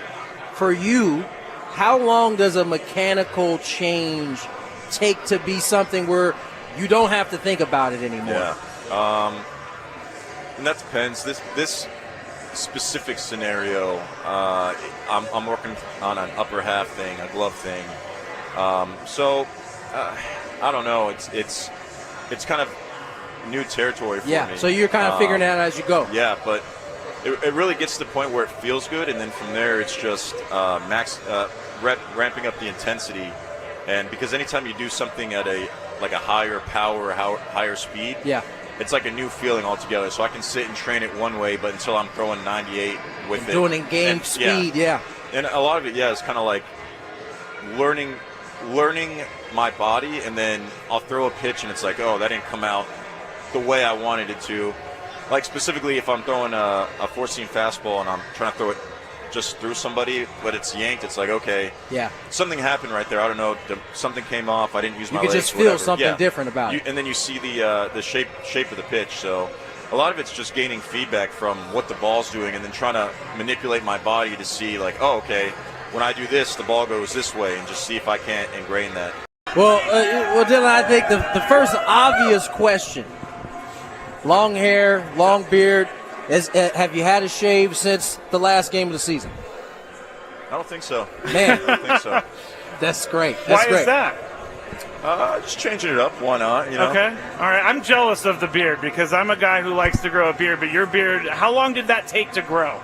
I think this is 3 months, maybe. 3 months. Now, okay. is this going to stay as we get into spring? Are you going to keep it? Because I don't think I've ever seen you. I've seen the beard before. I don't think I've ever seen the hair. No, I haven't had hair like this since I was 12. I'll probably keep it. We'll see how it performs, really. That's the key. That's How the does it thing. perform? That's the biggest thing. Speaking of perform, how you feeling, man? Obviously, spring training right around the corner. Pitchers and catchers report. This is the time of year where the green light goes on again. Yeah, I feel good. Working on a bunch of different stuff. Biggest thing is really just getting the body to feel good and getting ramped up. But I feel like I'm on track. How do you deal in terms of getting yourself ready each and every year? You know, ball players are notorious for always trying to figure out how to get a little bit better. You're probably one of the most consistent guys in our league. Is there as much a focus on finding ways to get better, or is the focus how to continue on the path that's you? Tony Gwynn Jr., Chris Cello, Matt Skraby. Shout out to Skip Schumacher. I don't know if we actually talked about this the other day. That we said it, but we didn't. Yeah. Shout out to my man, Skip. Skipper? He had a good situation there for a little bit in Florida. He took them to the playoffs, and no one thought that would be possible. And then they proceeded to clean house, because that's what teams seem. They think they can do better, right? And then they wind up in worse shape. And so he basically was like, I'm out. Bought out of his deal. Got a nice special assistant job with the Texas Rangers. Yep. And then what do you know? Bruce Bochy steps away, and he steps right on in. And I think him and CY, Big Chris Young, White Chris Young, right, will White Chris Young. Yeah, well, okay. there's two of them. Yeah, right? there's the guy. And on I MLB get it Network. on, and they're both in my phone, and so I have to kind of. I literally center have to fielder separate for the them. Diamondbacks, Yeah, 100%. Chris Young. I've called one thinking it was the other. I've called the other thinking it was the other. That's hilarious. I find that hard to believe, Tony, knowing your incredible attention to detail. So I think they're going to be aligned perfectly. I think it's a great situation for him. So shout out to Skip Schumacher. I don't know him, but he went to Aliso Niguel High School, which is up here in Aliso Viejo. And the only reason I know that is my cousin's son, Harrison, who's a right-handed pitcher, and he's trying to get a college thing now, just graduated from Aliso Niguel, and they love Skip Schumacher there because he holds all the records when he played there. Skip Schumacher, when I got to he was a big deal there. Double-A, he was already there, established. He was a big he was deal. a big deal. I was like, oh, this is the guy I need to be Anybody chasing call down. him Jared? Is that his real name? Yeah. I've never heard Never even anybody heard call of him before. Jared. Huh? Yeah. I just know that he's going to do a good job there. I think he will too. That being said, I saw another former Padre might be in the running for a head coach for a managerial job. And that would none be other than my man. Oh, wait, I'm kind of forgetting. Hold on. Let me remember who it was. Now you forgot who it is? You forgot your man? Is it a former player or former Give me a aide? second. Oh, Give me a Tony second. told me this name I before the did. show too, and I can't remember it either. Remember Oh, goodness. who it was. I You know said my incredible it's former attention to detail. teammates. It's former teammates of yours. Hold up. And That's going to come to me. And I said, A Tony, former Padre teammate of yours. Yes. Okay. Nick Hudley. that's Boom. it. Nick Hundley, I've heard his name. For Giants. Gigantes. Nick Hundley was a very, a guy that I did know because he came into studio often back when we were doing shows. Very good guy. Fan Awesome of Nick guy. Hundley's. Totally. And no relation to Todd Hundley or Todd Hundley's dad, Randy Hundley. They both were big leaguers. Nick Hundley was a different Hundley. Mr. Hundley was a football coach. Yeah. And so Nick has a football background. He always trained like a football player too. But anyway, he's in the running. It sounds like he's already interviewed. It sounds like for the Giants job. Speaking of local people done well, since we're on this, I had no idea until game one of the Tigers-Mariners series that the Tigers starting pitcher in that game was an Aztec pitcher named Troy Melton. He was here for 3 years, Tony. Yep. 20, 21, and 22. He had a 12-8 modest record for the Aztecs, modest 4.58 ERA. Did have more strikeouts than innings pitched, so I'm sure that's what caught everybody's attention. And good for him. He starts game one of the ALDS. Gave him some good innings, too. Yes, good job by Troy Melton, the latest Aztec to make it to the big leagues. Good job. I didn't even know he was kind of in the running to do that. So that was a good one. I was happy about that. Got any other ones? Plum out. Plum out of local success stories. I was like, who's Plum out? I was trying to figure it out too, Skraby. You weren't the only one. Who's Plum out? Plum out, huh? Projections for the Padres payroll next year. Interesting, yes. Will be $25 million in arbitration. This is, I think this was done by somebody we can count on, or is this somebody blowing smoke? It's MLB trade rumor. They're pretty good. They're pretty solid, right. and it's really the ARB guys that that they're talking about. So this is not calculating who's coming off. This is just adding what they think guys are going to get come arbitration. That includes Jason Adam. That includes Luis Camposano. The Padres have some payrolls going up, or paychecks going up. Correct. But they also get Hosmer off the books, I understand. Correct. And Yu Darvish gets a pay cut. And so there's a few of those. But Maury Hone is the guy who's on arbitration. He's going to get broke off. Let me ask, does anyone think, this is my question, let's say Pete Alonso's agent calls. Let's say Schwarber's. Is that even something we can think about, or should we just put it to bed now so that we don't get disappointed later? I say put it to bed now, and if it comes up as a something surprise, happens. Yeah. it's a beautiful thing. Yeah. I'm just saying. It's a beautiful thing. Although I got to tell you, Pete Alonso plays here next year. It's going to drive me crazy watching that guy try to play first base. It'll absolutely drive me crazy. All right. Have we seen what Kyle Schwarber's been doing during the playoffs? Kyle Schwarber's a DH. He doesn't have to play first base. No, I know that. Pete Alonso he makes the plays. It just may not look. Have you seen his throws? Yeah, yes, he got like 6 pitchers injured this year as they were trying to leap and catch his throws, covering first base. Just throws them at his face. And he's all over the place. Got guys doing gymnastic moves to try and catch the throws.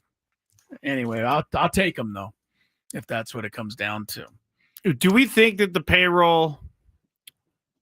Are we even going to go? I was thinking, do I even want to go in this direction? My guess is that I would be surprised if it goes up. Yeah, I would be surprised too. Right? But I'm hoping that they're not doing Padres the whole. What high is this? They're up top. They got under the luxury tax. But I would also say this: if you keep AJ Preller, which is what we're rooting for here, at least, I don't know that the payroll has to go up significantly. He finds a way around that stuff, and still seems to manage to put together a pretty good club. I don't like that. That's the standard now. It has to be the standard. AJ We're Preller, still a smaller market team. We can't just willy nilly every year do what the Cubs, Dodgers, Yankees do. That's the thing, right? We've all got our little look at where we're splash. at. Yeah. We got a little splash of what it was like to be, the creme de la creme in terms of spending, but we had to get back to levels that were a little more easier to maintain. It says here the Padres' total payroll allocations on Spotrac is 216.8. They were the 9th team in Last baseball. year. Dodgers obviously number 1, 350. Mets 342. Yankees 300. So that's 2 playoff teams. Keep going. Ooh, man. You got Phillies, you got Toronto, you got Houston, you got Texas, you got the Braves at number 8. So Braves and Mets are probably the biggest financial 5 of those disappointments 9 are playoff teams. Yeah. 5 of the top 9. 1, 2, 3, 4, 5. Yep. 5 of the top 9 get you. So you got to pay to play. So, yeah, you gotta at least by that standard. If you listen to the head football coach at Oregon, that's the way it goes. Now, if you don't want to be the big boys, then don't hang come with to the them. dance. Right. That's right. If you look down though, you see the Brew Crew there. They're probably towards 23rd, 22nd. 22nd. The Marlins. Did they make a playoff? No, but they were pretty good. They were the lowest payroll in baseball at 68 million. We only talking about teams that made the playoffs. Who else? Cleveland was number 25. There you go. That's the lowest one. So I mean, and the Reds were 119. They were number 23. Okay, so there were 3 teams in the 20s. Pretty good. The Tigers 17th. Okay, right in the middle. But they're gonna have to pay Scooble soon. So waiting their time. Yes. All right. Nonetheless, let's get to break. I don't want to do a fantastic. Fantabulous sports game missed show. this game. I love it. I have not played in a while. Love this. It's been nice. Fans, they don't want to miss it. They love to listen to your demise. Fantabulous sports game show on the other side.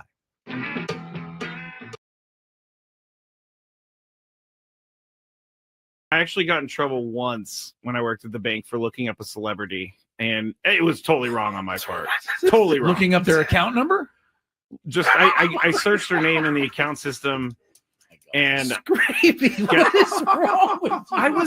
I was like 19. You'd be better off. You'd be better off admitting that you wore your underwear inside out. Frankly, This guy is just searching up people's accounts. It only happened that one time because I got caught. How did you get caught? The account was flagged, and anybody taking a look at it gets logged. And so I got called into the boss's office like 3 days later. What did that come? I'm sorry, I gotta ask. But nobody's supposed to be doing this preview. What did that conversation? How did it go? Well, why were you looking up Paris Hilton? Is that who it was? I can neither confirm nor deny. Oh my goodness. I can neither confirm. That's really funny, Chris, that you just yelled out that name out of all names. No. But I walked in, I got called into the office, and I sat down, and all my boss, I loved her. She was great. Her name was Sharon. Amazing boss. She just slid the piece of paper in front of me. You knew said, what time did you it was. visit this account? And I looked. Yeah. She was like, we're going to have to write you up for this. And if you do it again, we're going to have to fire you. And I said, I'll never do it again. And I got out of there as soon as possible. I took everything, but it was not good. Not good. Just curiosity, huh? He's like, I wonder how much they have in their account. Yeah. I mean, before I got caught, I did look up athletes. And, oh my God. I'm so glad you're sitting in this seat now. Yes, I'm so happy you're not doing any job that can be dangerous to people's futures. This was in the first year that I was there. I learned my lesson thoroughly. Chris, as I said, as soon as they walked in, they was like, yeah, that's our guy right there. That's our window. We're going to take him down. Yep.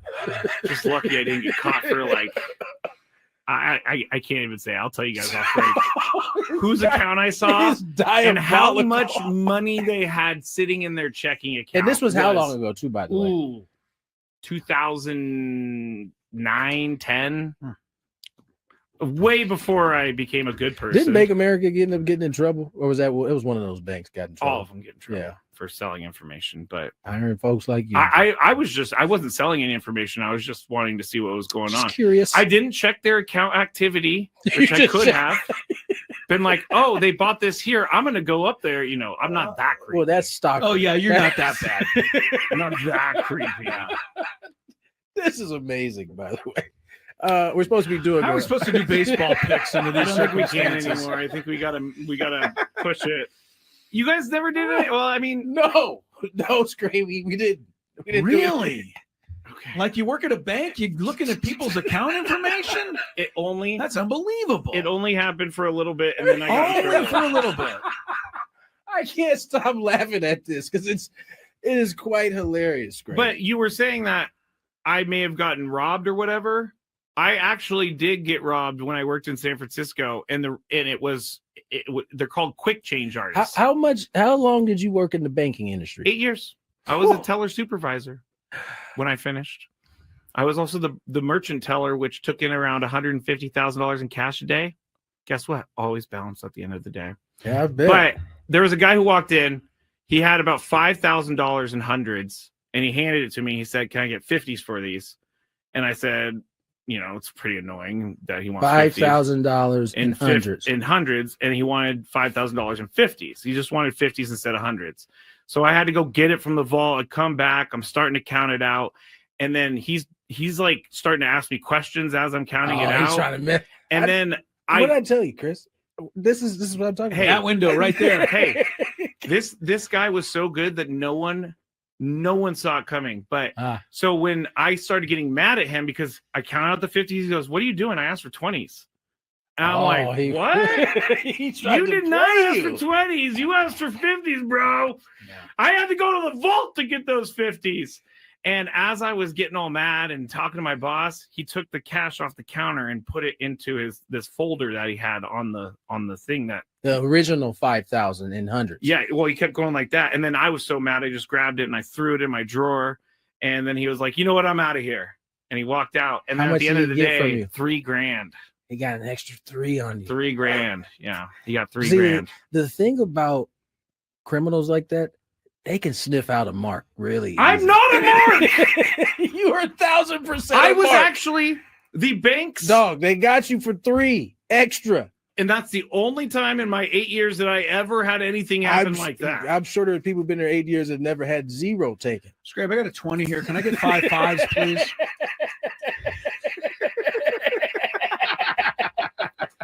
I hate you guys. Let's get to. I think that makes it 11:31 in Pango Pango. This hour in 97.3 The Fan brought to you by U.S. Wellness Meats. Give me some of that meat. Give me some of that meat. U.S. Wellness Meats. Give me some meat. There we go. Offers 100% grass-fed beef, pork, meat. poultry, wild-caught seafood. That's Come on, wild. Get out of there. I want meat and more. It's all shipped free meat from Family Farms. Get 20% off your first order. U.S. Wellness Meats. Where are you reading this from? I think we need to get rid of that. That is not in today's documents. It might have been in yesterday. I think we need to get rid of that sounder. I didn't read it yesterday, so they're getting it today. Good for them. Okay, well, let's actually do the sponsors. Just reading random things. See what I do with people? I'm like, for sure. This hour is brought to you by Staples. Oh, it is? Your local Staples has hot no. deals and super low prices throughout the store on everything for your business. And right now at Staples, save up to $125 off your print order. Exclusions apply. Visit staples.com/print for details. Ends 11/1. Plus, save even more at the Easy Rewards program Chris, at Staples. Where did you get that read from? I have yesterday's sheet still. By the way, my sheet says that in the 4 o'clock hour, the hour will be brought to you by IHOP. So just a little look ahead That's for all of you that's people. definitely Nice job. yesterday. Nice. No, that's in here today. IHOP? That's today. Yep, 4:15. Oh, 4:15. Coming up in the Gotcha. 4 o'clock hour. Gotcha. Yep. Gotcha. All right. By the way, 4 o'clock is also the start time for the rain-delayed Mariner Tiger Game 3. So that will be getting underway finally in Go about 20 Mariners! minutes. Okay. Yankees, Blue Jays play at 5. Can we get a Mariners, Dodgers? That'll really piss off everybody. Yes, make it as West. Make them all stay up late. That'll piss everybody. Yeah. Can we actually talk about the fact that Eddie Vedder should never have an Vedder Cup again? Oh, I felt like he was trolling us. Really? He was rubbing it in. Guy, not only so he's in the booth next to us. Okay. Him and I think it was it was Dempster. Okay. Dempster both in the thing.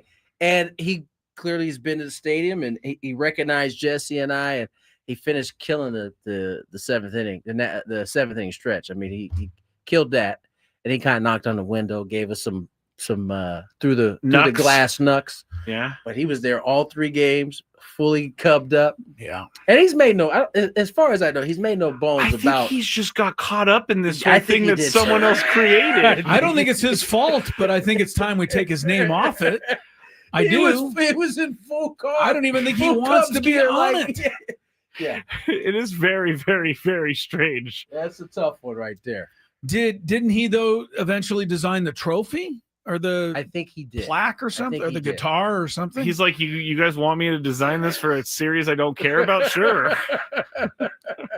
I thought that was kind of funny. I will tell you, Padre fans seem furious over the Eddie Vedder, all the attention he got. So I'm just saying, I don't know whether they have a right to. If you but had they do. if you had done your homework, you would have known that Eddie Vedder was a rabid Cubs fan. Yeah, it just made no bones about it. Well, it's the same as I was in college, Tony. I don't have time to do my homework. Other things I got to do. All right, traffic, and then let's get into a little game show action.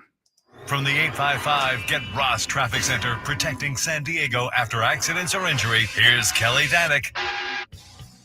Several problems here. Southbound side of the 125, just past Hamishaw, vehicle fire clearing over the right shoulder. Also on southbound 15, just before the 163, you got a collision involving car and a semi. It's over the right shoulder. Watch out for a little debris reported in lanes. We also have on northbound 15, right before Rancho Bernardo Road, reports of a stalled vehicle in the second lane from the left. Up ahead, an accident clearing near Auto Parkway.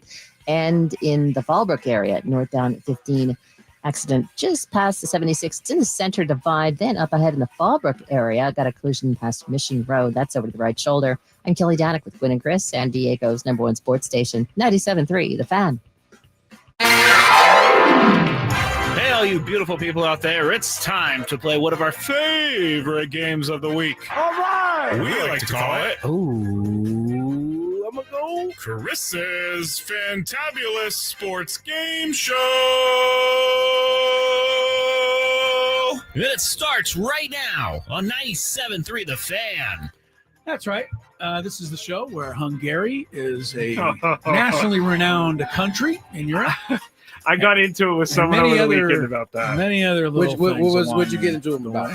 We were talking about the game show, and they're asking me if you cheat, and because people wouldn't think this if you didn't bring it up all the time. Well, yeah, I kind of blame you for people thinking that I'm cheating. I can't remember Nick Hundley, even though we talked about it before the show, but he knows about something that happened 75 years ago. Those are ingrained. But we were talking about it. And by the way, I did remember. I just didn't remember right on the moment. And they go, did Tony really say Hungary? I'm like, yes, there's lots of audio of him saying Hungary. Well, I can tell you guys that Hungary will not be a correct answer today. Oh. There are 20 correct answers today, and I'll give you the category. You guys will exchange what you hope are correct answers. First person to 11 will win today.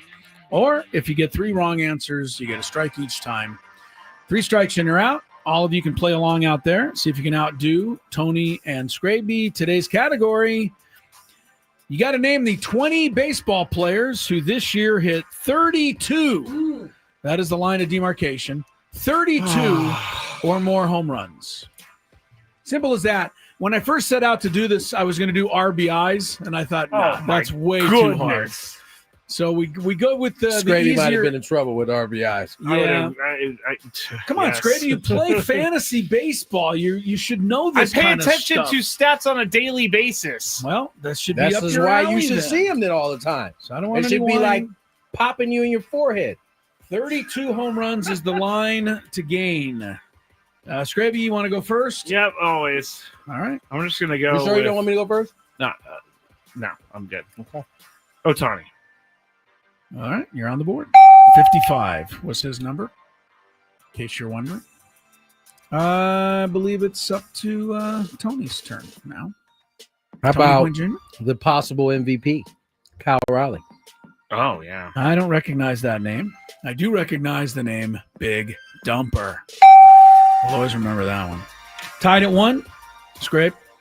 I'm going to go with Schwarbs. Schwarbaum.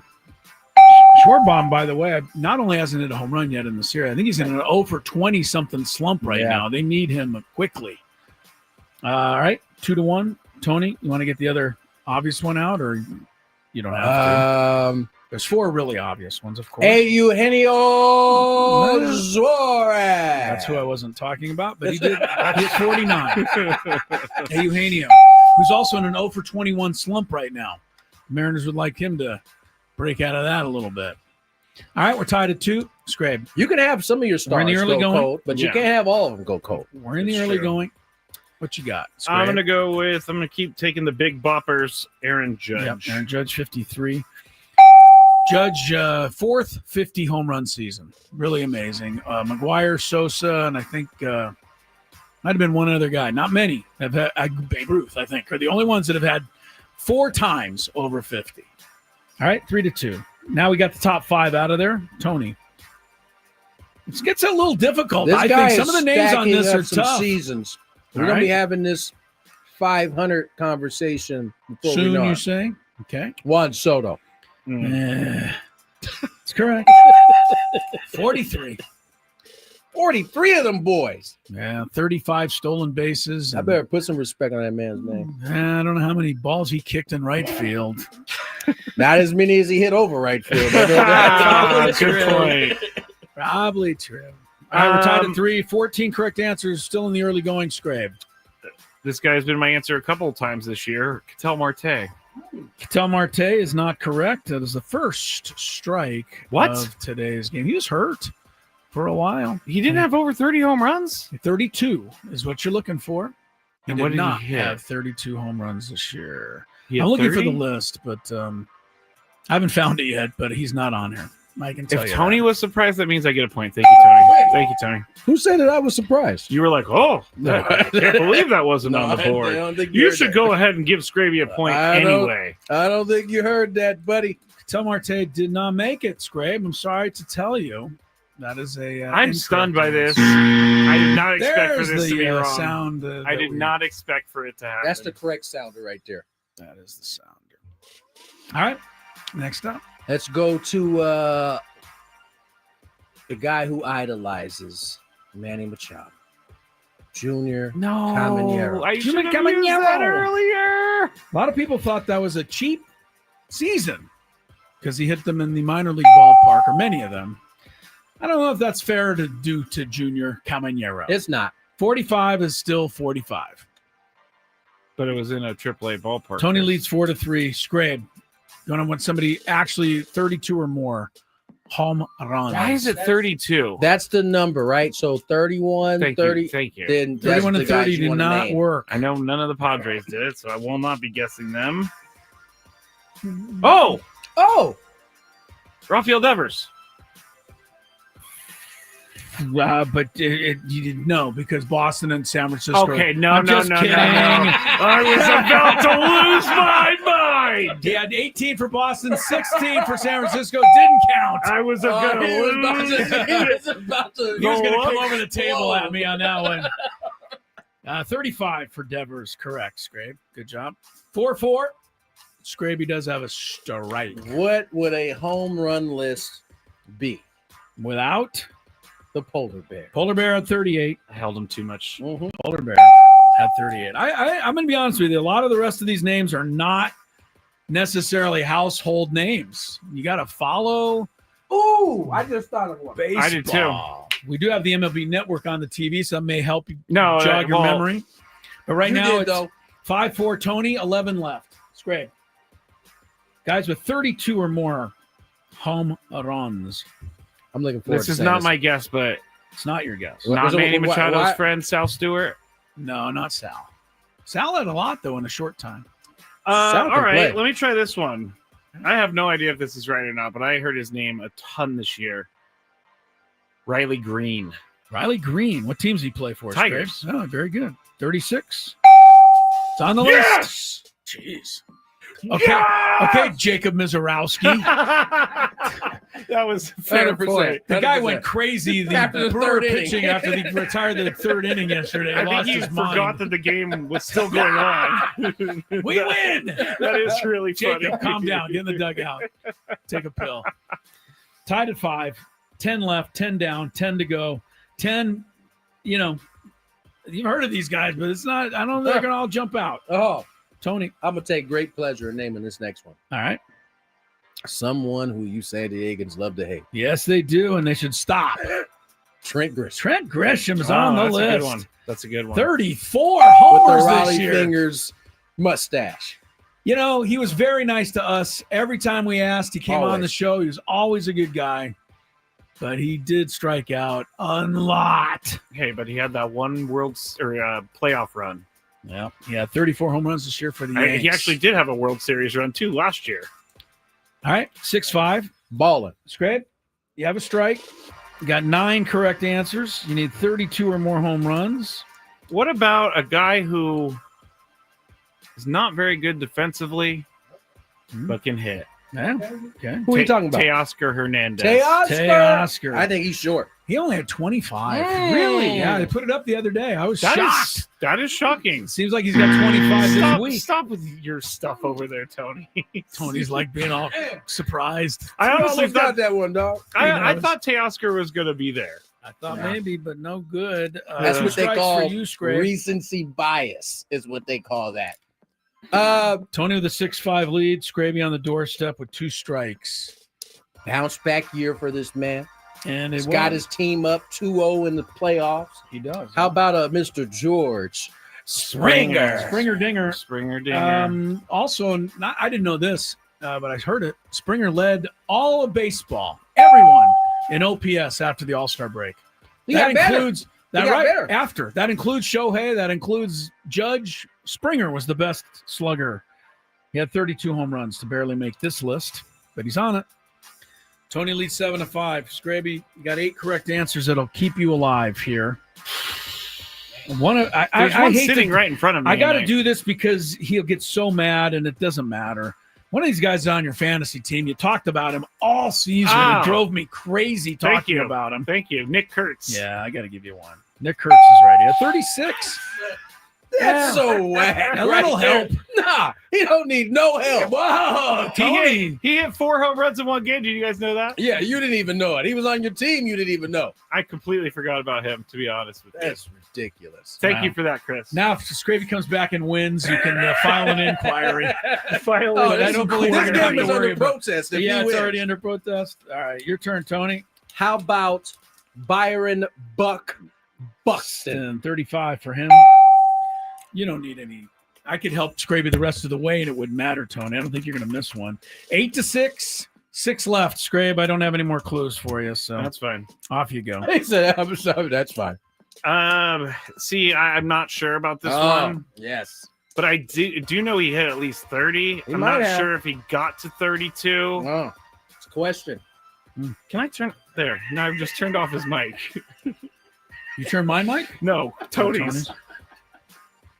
Take it out on me. Hold on, give me a second, because this is it for me. Yeah, take your time, buddy.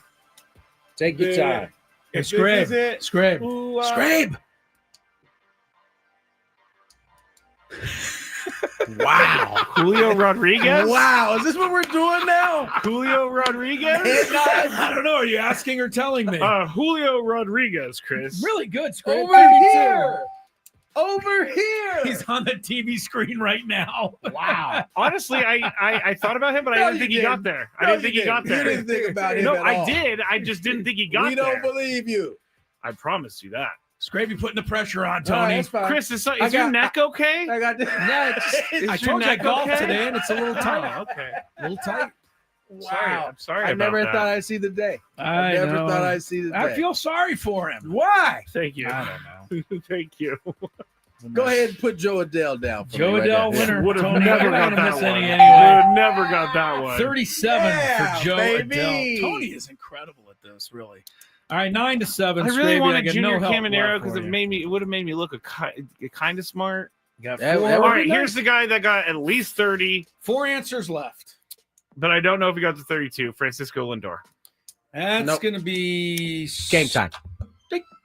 He didn't make 32, so Scraby strikes out. Tony wins it 9-7.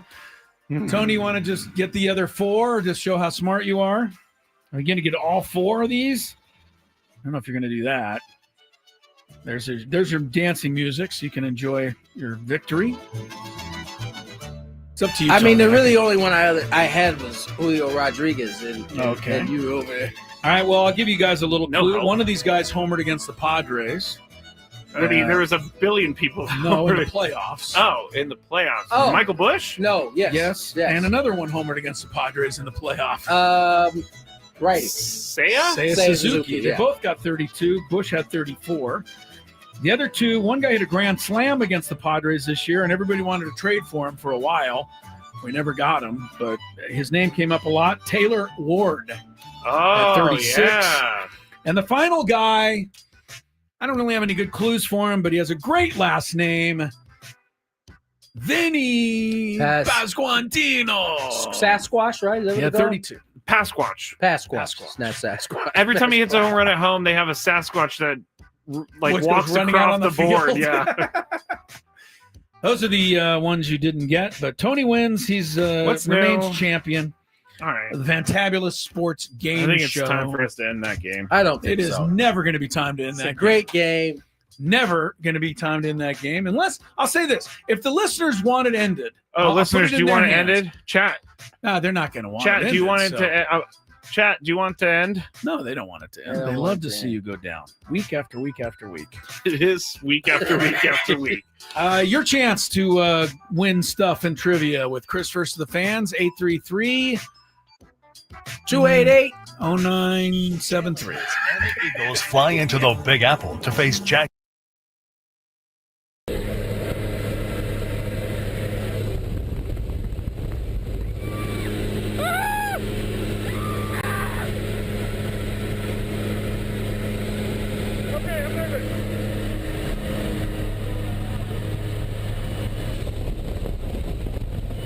Stay low. Hands on the heart. Stay low.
I shouldn't have told you not to count down.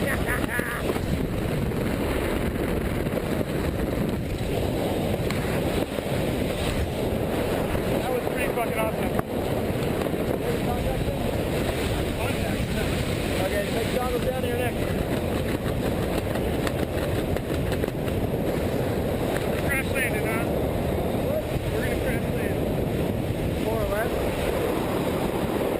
We're gonna hit the ground. Keep my knee. Don't worry about it. Pick up. Punch up.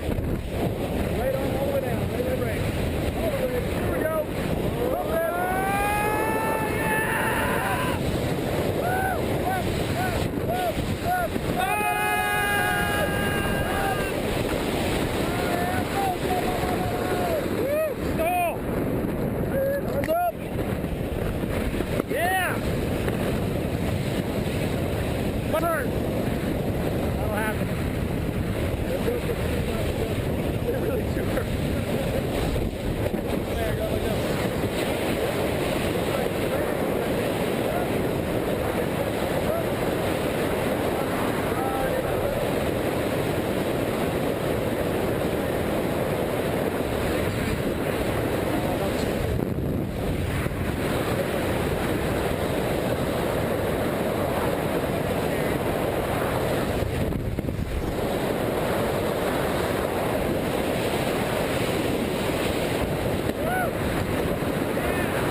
Oh, you idiot. I tried. Typical tandem student right there. I tried. I wrecked your good job, buddy. Fun, huh? You need help with anything?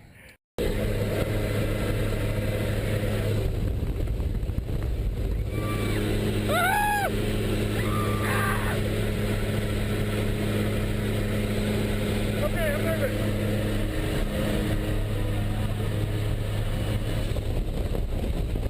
Stand up, stay low. Hands on the heart. Stay low.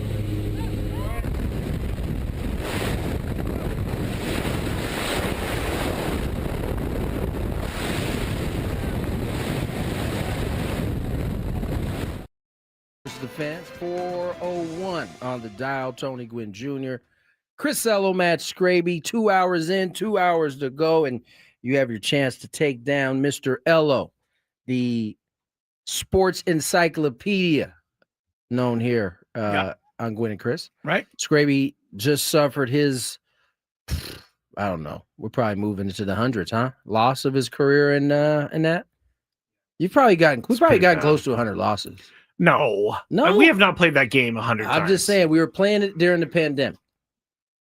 I don't think we played that game 100 times yet. I think I may have lost 97 times, but I don't think it's 100. You don't think those other three are there? Well, I think the fun thing is that you can remember each and every game you've won over the last 7 years. Those are starting to blend together too. Okay. I think I won a helmet stripe. I remember that list.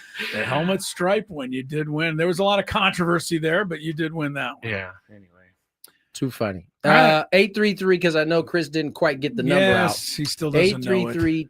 833-288-0973. Nice job. If you want to participate in Chris versus the fans, which will start right now. If you had one shot, one opportunity to take down the human almanac himself, howdy do. Now is your time. Listen to me, this guy is dangerous. Now is your opportunity to win a prize. Well, I hope you know what you're in for. Chris versus the fans starts now on 97.3 The Fan. All right, we have a new prize for qualification today. If you win Chris versus fans, you'll be qualified for a chance to win the grand prize, a trip for two to see Jerry Seinfeld in Las Vegas, including 2 tickets to the show on April 17th at the Coliseum at Caesars Palace, a 2-night stay at the Flamingo Hotel and Casino, and a $100 gas card. Jerry Seinfeld returns to the Coliseum at Caesars Palace on April 17th and 18th. See Ticketmaster.com for tickets. I want to get to a point where I can do like 2 days, work for 2 days, and not have to work the rest of the year. Seems like Jerry Seinfeld is very selective over. So probably give him 2, but 2 days of work for him. Jerry is plenty. Seinfeld can afford to be selective. Oh, I know that. He actually could do 0 days of work, I'm sure. Be fine. Man, first play of the game in this replay review. Umpire got it wrong. Yeah, overturn it. I got to read the rules. Yes, I kind of just started paying attention to TV. You have to make it through 3 questions. Each question will get more difficult. If you get the question right, you move on. If you get it wrong and Chris gets it right, you're eliminated. But if Chris gets it wrong, then you move on to the next question or you win. If you're a first-time player, let us know before you get into it. You'll get that question for free today. All right. Without further ado, let's get to our first contestant, Skraby. Chase, welcome to the show. How are you, my friend? I'm good. How are you guys? Doing Pretty well. good. Doing well. Pretty good. Here we go. First question. What team got the first overall seed in the American League this year? Top seed. The Toronto Blue Jays. Nice. Oh, he's out. That's a good call. Yes. Blue Jays is correct. On to question number 2.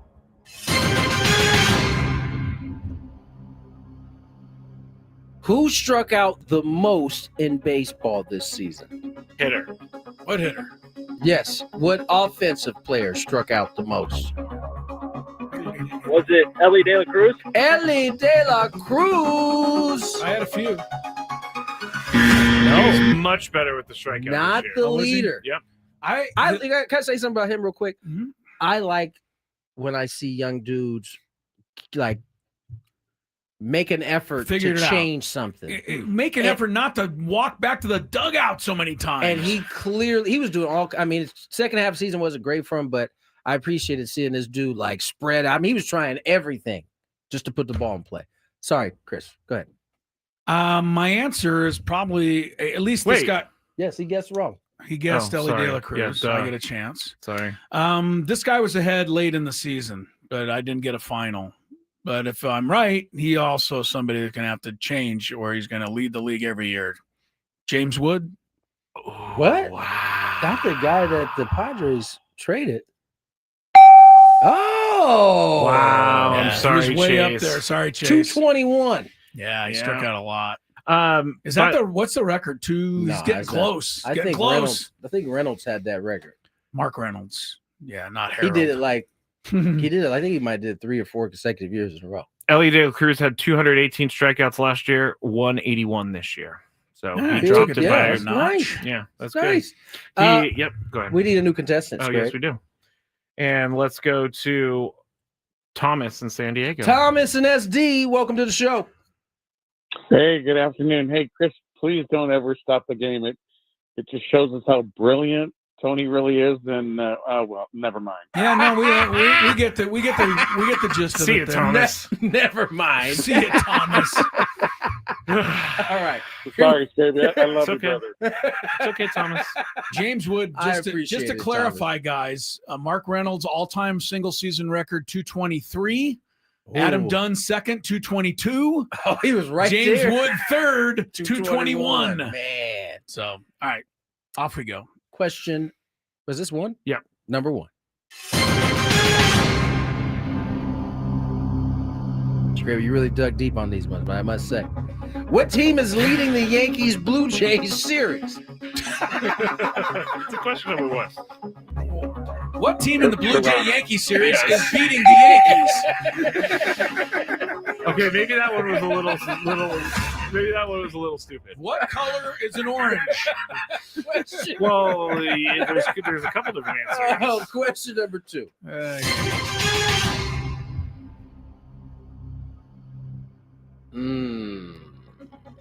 What AL player had the most hits in baseball?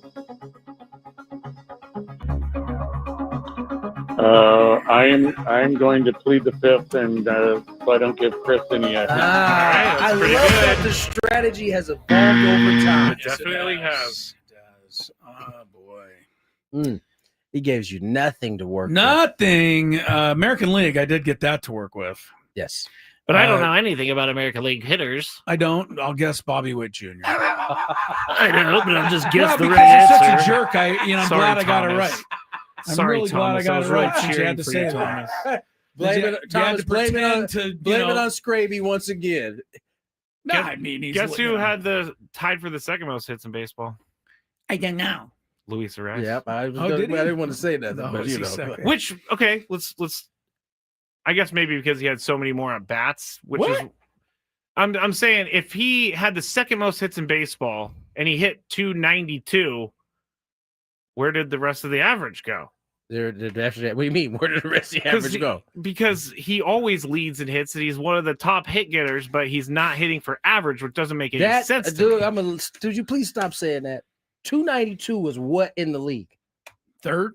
So what do you mean he's not hitting for average? Okay. I will. You just doesn't get the slug. That's what everybody is in their feelings Skraby about. just, I'll back off. Skraby says that, Jorge Polanco, what he hit? 212?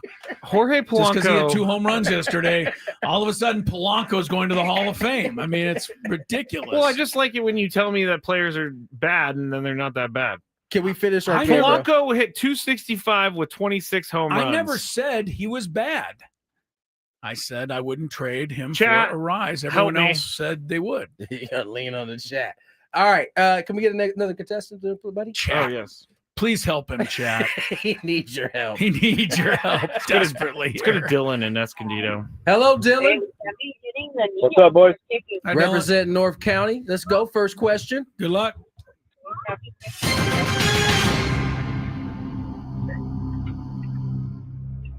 Ooh, no, let's do this one instead.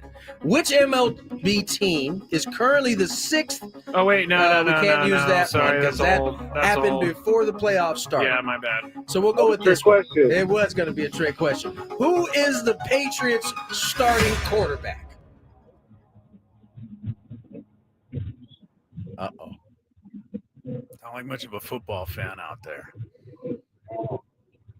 You said the starting quarterback now? Yes. Yeah, for the Patriots. Now's when, yeah. Sorry, I had to. Skraby buzzed I had it. to. There was a long time. Drake May. Drake Move on. May. Sorry, don't. Chris says, what a jerk. Me? New contestant. I'm making it quick so we can get another contestant in. Let's go to our guy, John in Temecula. Oh, our guy John in Temecula. How are you, sir? Doing good, Tony. How you been? We are well, my friend. We are well. Here we go. First question. Who has played the most games, or I should say, who played the most games for the Padres this season? Machado. Manny Machado, 161? 60, I think. 160. He missed 2 games. That's right. I got to ask you guys something maybe next break. Remind me, Manny Machado and the amount of games he played. Remind me. Question number 2. There was one player in the league this year that played 163 games. Who was it?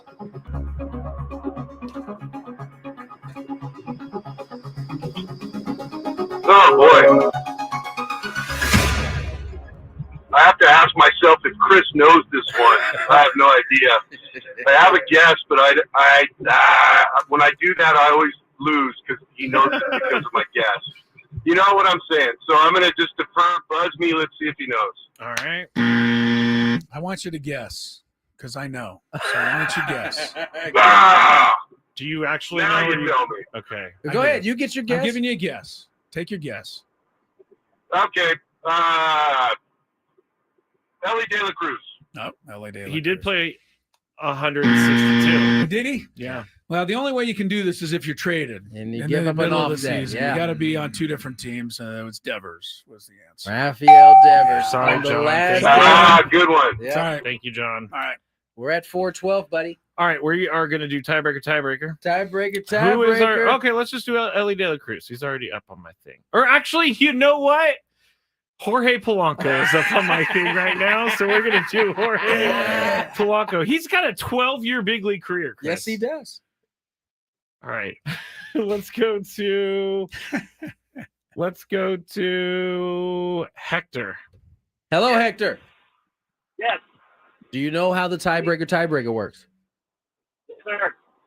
Yes, sir. Okay. All right, here we go. All right, Chris, I'm going to ask you for a number. You're going to give me that number, and then Hector's going Jorge to guess. Polanco trivia number here. Yes.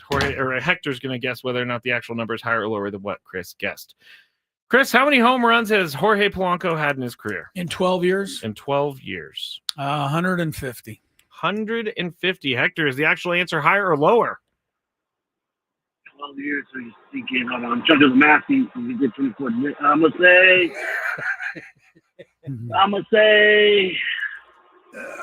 higher. I'm going to say higher. Higher. Hey! Stay there, Hector. Chris is really good about ballparking things. He's fantastic. Because he's hit 154 home runs in his career. Yeah, that was close. But Hector got it. Nice It job, is Hector. close. Stay on the line. You are Mr. the Skraby winner will get you today. info on the other side. Very All good. right.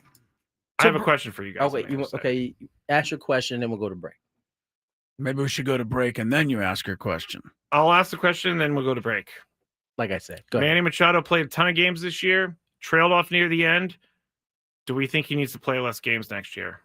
That's something that I'm going to need an entire commercial break to discern. Okay. More and I need Chris to on the hear other side. traffic too. Yes, that Okay. too. From the 8-5.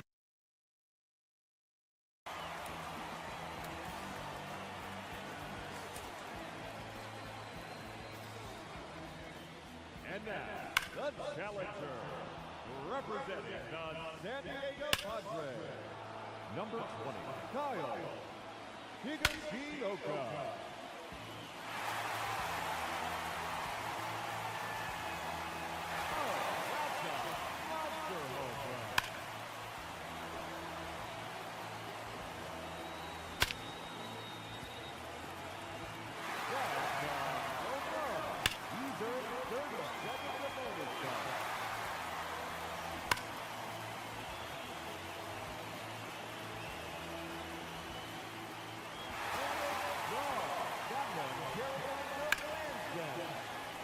Just 1 minute remaining. 4 in a row now. It's out of here. That one up into the monster seat.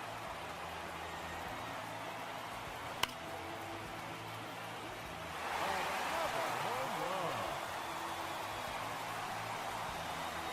And that ends the round. He ends the round with 7 home runs. And he has earned a trip to the semifinal matchup.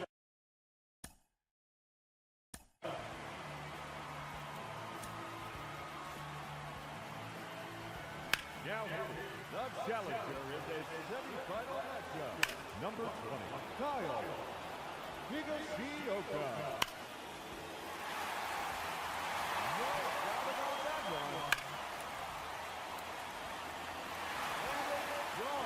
That one carried on to Lansdowne. That one is gone. He now has bonus time. Just 1 minute remaining. No question about that one. Final here. And half it up to put up in the championship matchup. And that ends the round. Finishes.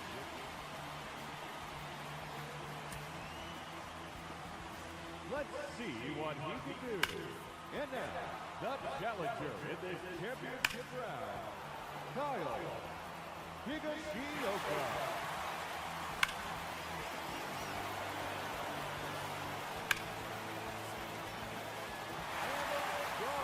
That one carried out to Lansdowne. That one is gone. And he's earned 30 seconds of bonus time.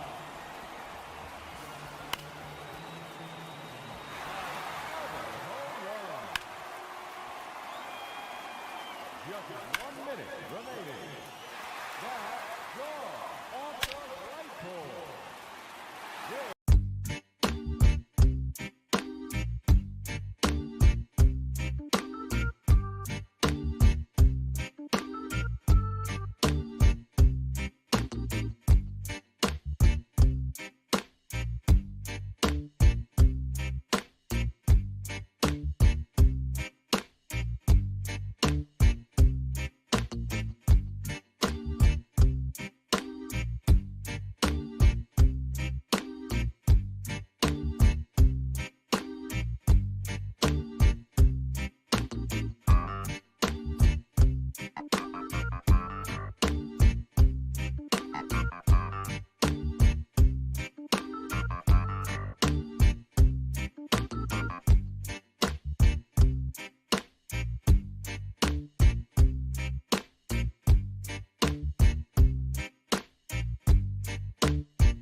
Coming up, Big Five.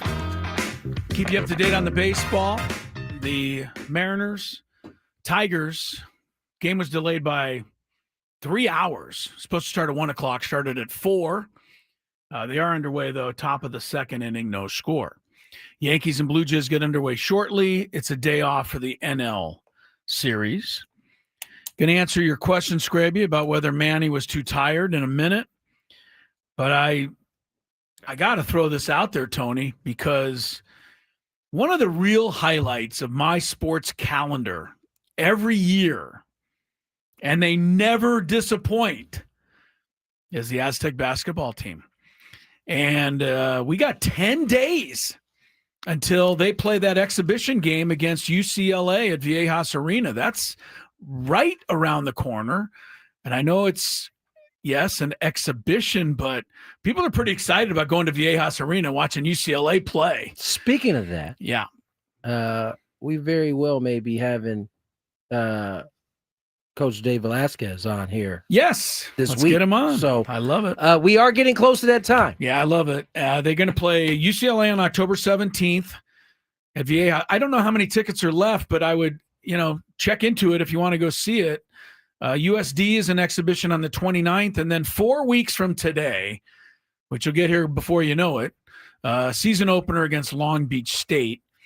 I also want to mention that Stacy's women's team opens the day before, Monday, November 3rd. They are they're trying to take a bite out of a big old apple. This is what you got to do. They're Take playing that next step. UCLA, which finished number 1 in the rankings last year and returns 4 of their 5 starters. Yeah. It won't be an easy one. No, but Stacy's team, those kids, man, they're going to fight them. They're going to, give them what they got.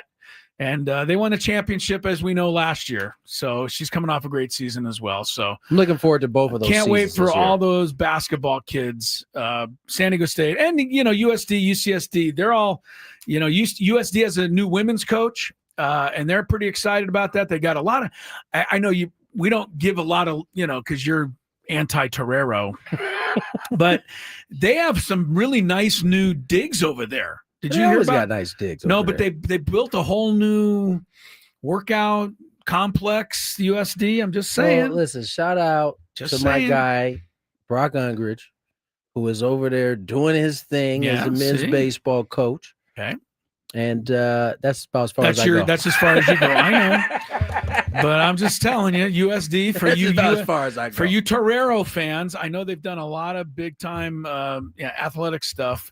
And then UCSD, which is Division I only for it seems like 2 years now, but they haven't slowed down. They're on the scene. Yeah.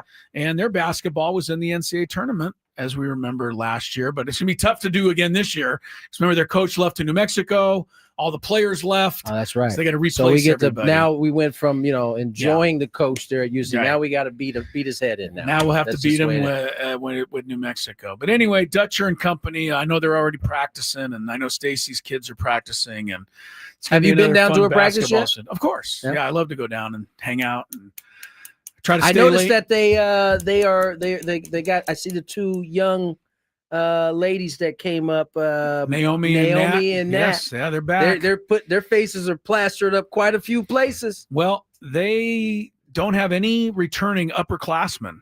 Oh, They got 5 returning players. One mostly comes off the bench and play a lot.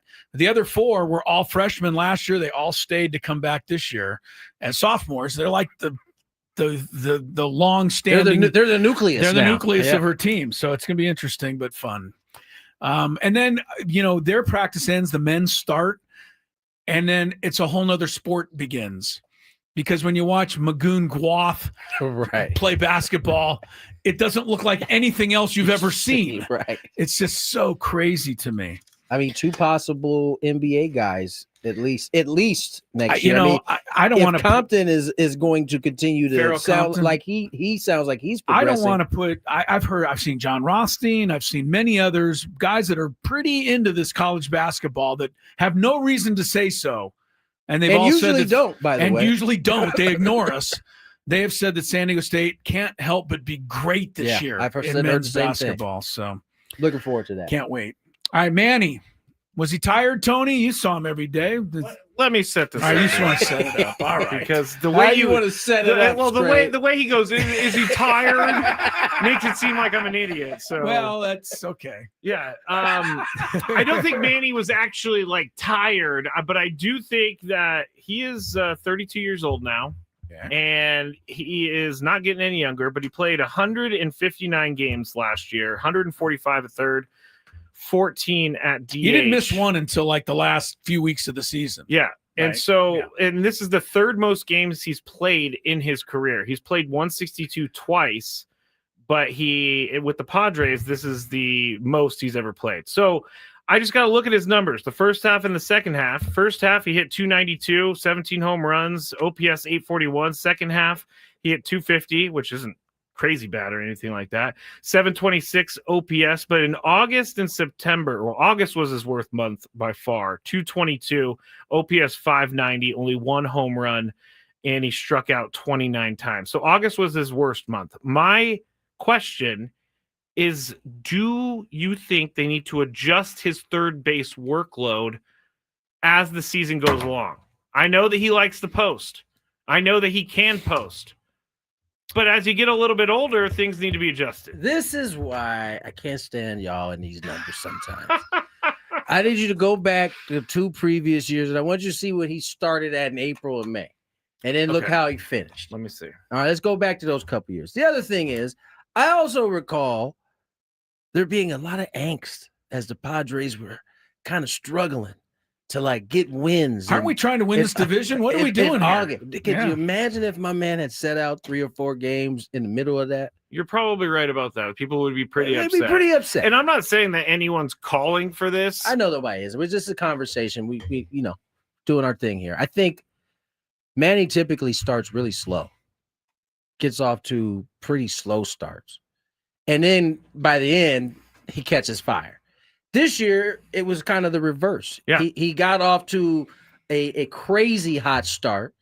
And then towards the end, he kind of went into a little bit of slump. So I don't know that has anything to do, or there's any evidence that says that he was tired outside of, anything normal that he normally experienced. I just think he went into a rut late versus early this year. But ultimately, it averaged out to being pretty much on par what he is every single year. His first half last year, he hit 267, OPS 742, 13 home runs. Second half, he hit 286, OPS 876, home runs 16. And mind you, the time he missed, it was injury, and he was DHing more. I think the way the roster was set up this year was harder to get him as many DH spots when, as it turned out, right, you wanted Gavin Sheets and you wanted O'Hearn in there. And so someone had to be the designated hitter on those nights. In terms of the Padres' best lineup. All right, well, I gave Tony a say. Can I get in there? No. All right. You're going to miss some good stuff. All right, Big Five next. No, just kidding. What do you got, Chris? I'd like to see him get a bunch more time off. I don't know that they can afford it or do it.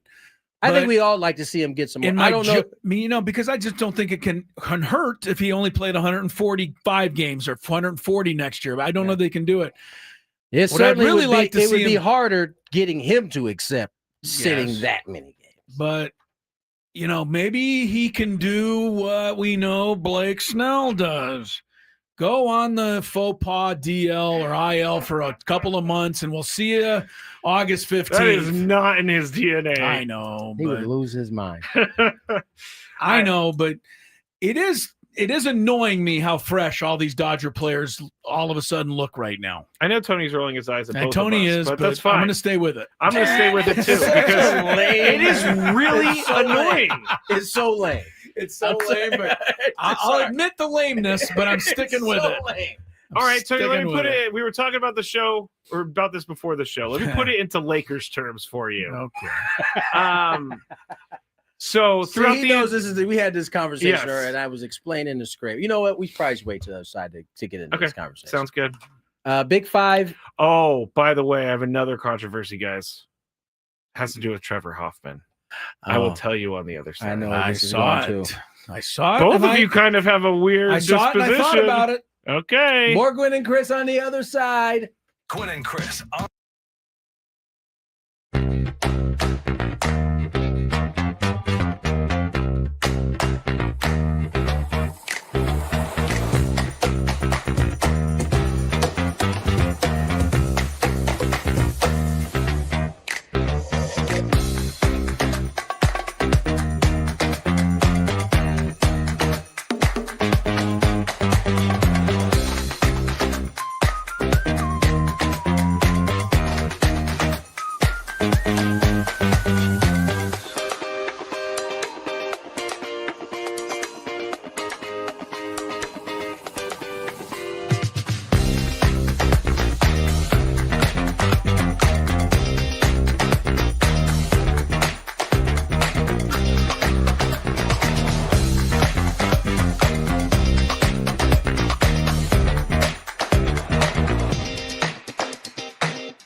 6 on the clock. Tony Gwynn Jr., Chris Ello, Matt Skraby. All right, with the break, Skraby wanted to put something in a Laker version for me, and here's why. I was just explaining to Skraby that in regards to baseball, I've never been able to be a fan. I've only been given the perspective as a young kid from a player, right? My dad played, so I only saw things from his perspective. I later had the opportunity to play. I only see it from that perspective. Now, basketball is the one sport where I am a fan. Yes. Probably an over-the-top at times fan.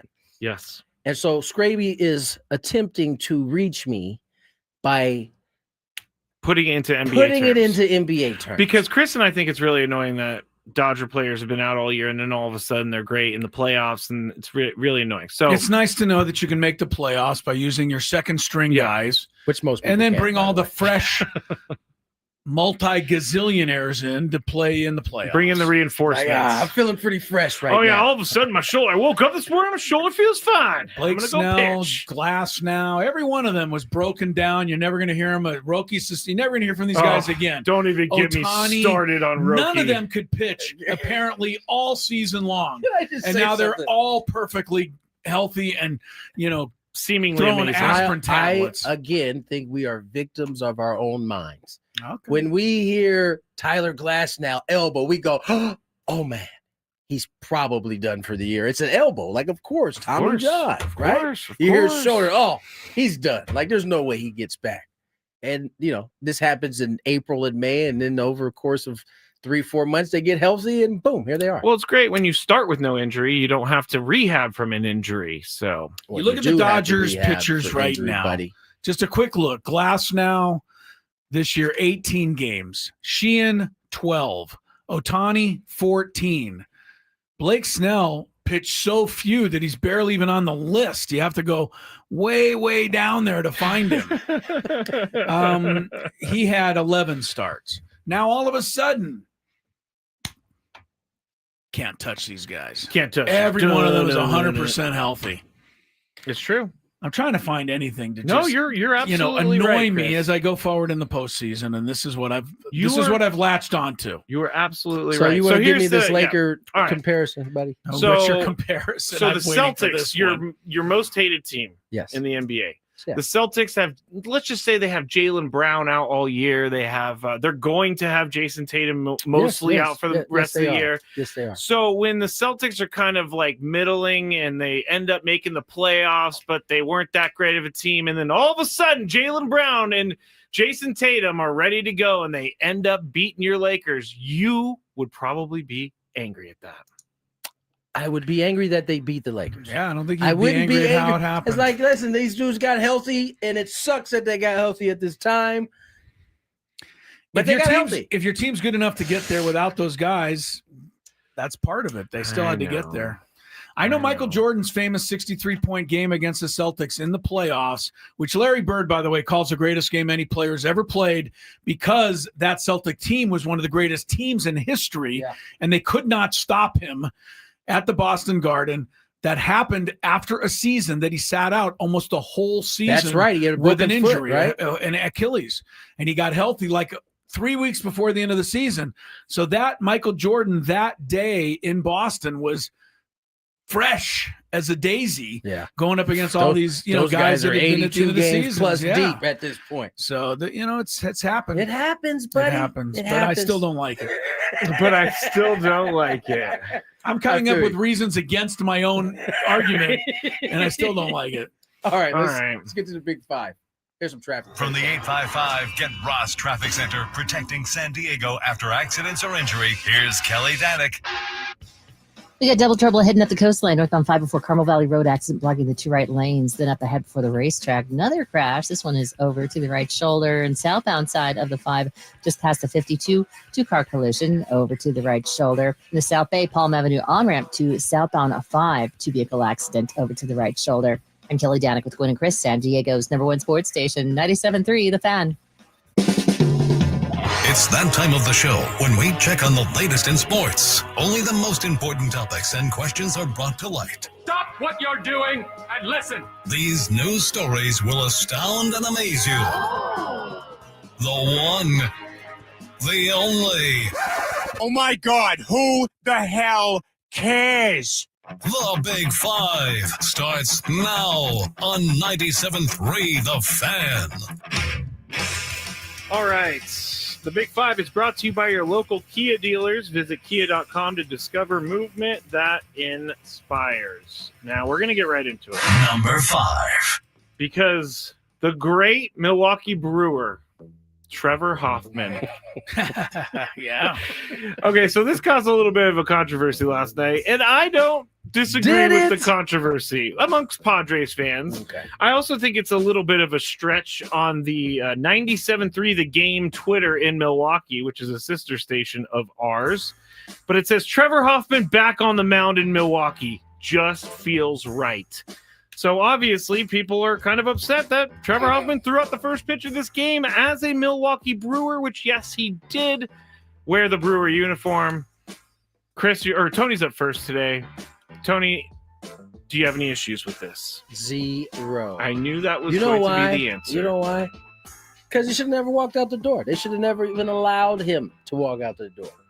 And because they did, I believe it was the last team he pitched for. Right? Yes. He got a 600th save with them. So, I mean, listen, they got a piece of him whether we like it or not. He was allowed to be a free agent. Padres at the time did not want to re-sign him. So he signed where he was wanted. Milwaukee embraced him, and they loved on him like it was like he had been there for years. I saw it with my own eyes. He ended up with 47 saves as a Brewer. Not bad. But having said that, and agreeing with Tony 100%, still I felt some type of way watching him walk out there and throwing out a first pitch at a Brewer game and smiling the way he always smiles because he's Trevor. You know, he's a friendly guy. I don't want him to feel that comfortable there, but that's just kind of what we have to deal with. Getting to share the locker room with him that year, like he was like so welcomed in that locker room. Like you would have thought he had been a Brewer the whole time. So I get it. I get why Padre fans feel like that if I'm being serious. But, you know, what is he going to say? Nah, I can't come out there and throw the first. They showed him nothing but love. Okay. I wouldn't have gone. Yeah, you definitely. I guarantee you no Milwaukee radio station showed up at your Hall of Fame induction thing. We did. I'm sure they did. We did. We definitely did. Divine Sports Gospel on Twitter, which is a great account. I know. I love their follow. Good follow. Yeah. Since it's 97.3 The Game, they said, you tell me 2 weeks ago 97.3 would be posting Trevor Hoffman throwing out first pitch during an NLDS game, I'd be ecstatic. Not like this. Not like this. Yeah, it is kind of weird, but I mean, hey, listen, it was definitely what I saw it on Twitter. I definitely like, what was that? You double took? Is this an old video? Anyway. First of all, I know he did not want to throw that pitch based on how he threw that pitch with the bananas the other day. His arm looked like it. His Trevor arm had to do the banana game, and now he's a Brewer. Yeah. I mean, the banana game was a given. I knew at least one of the nights he was going to be there, but anyway.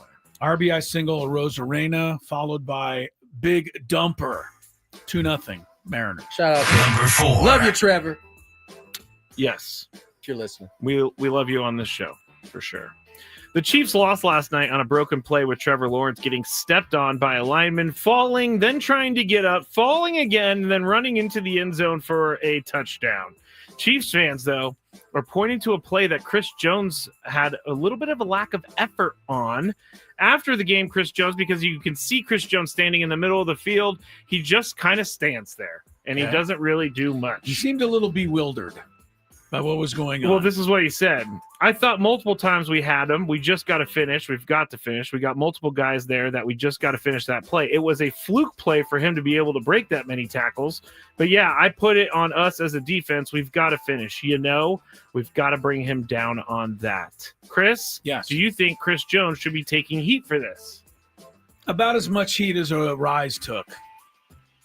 I think he assumed something, and he shouldn't assume.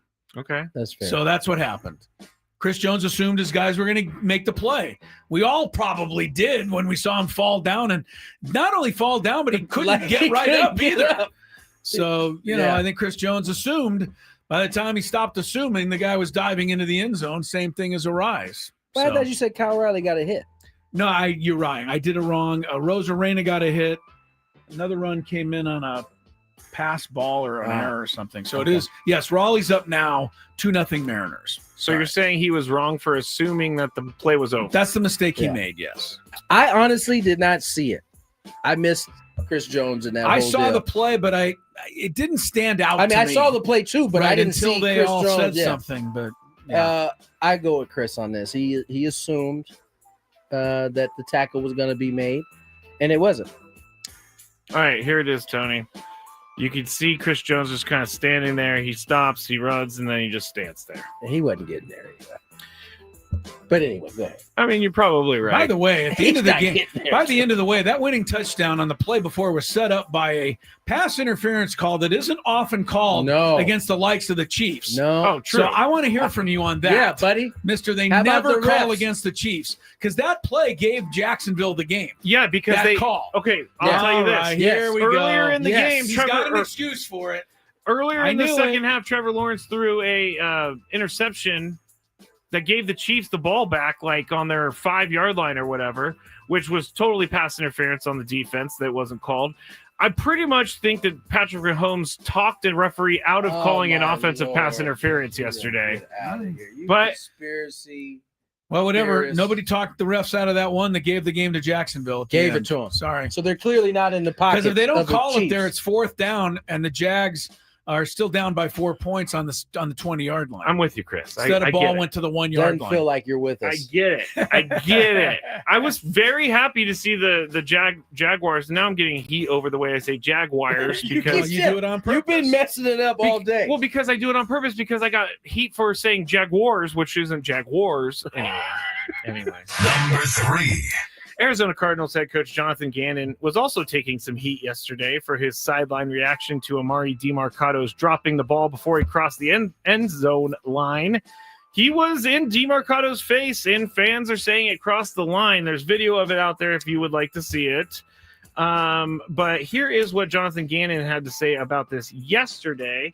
And he was fined $100,000 by the team. By the team. By yes. his own team. By his own team, yes. Which begs another question, but do you want to play what he had to say first? Yes, here's what he had to say about the situation.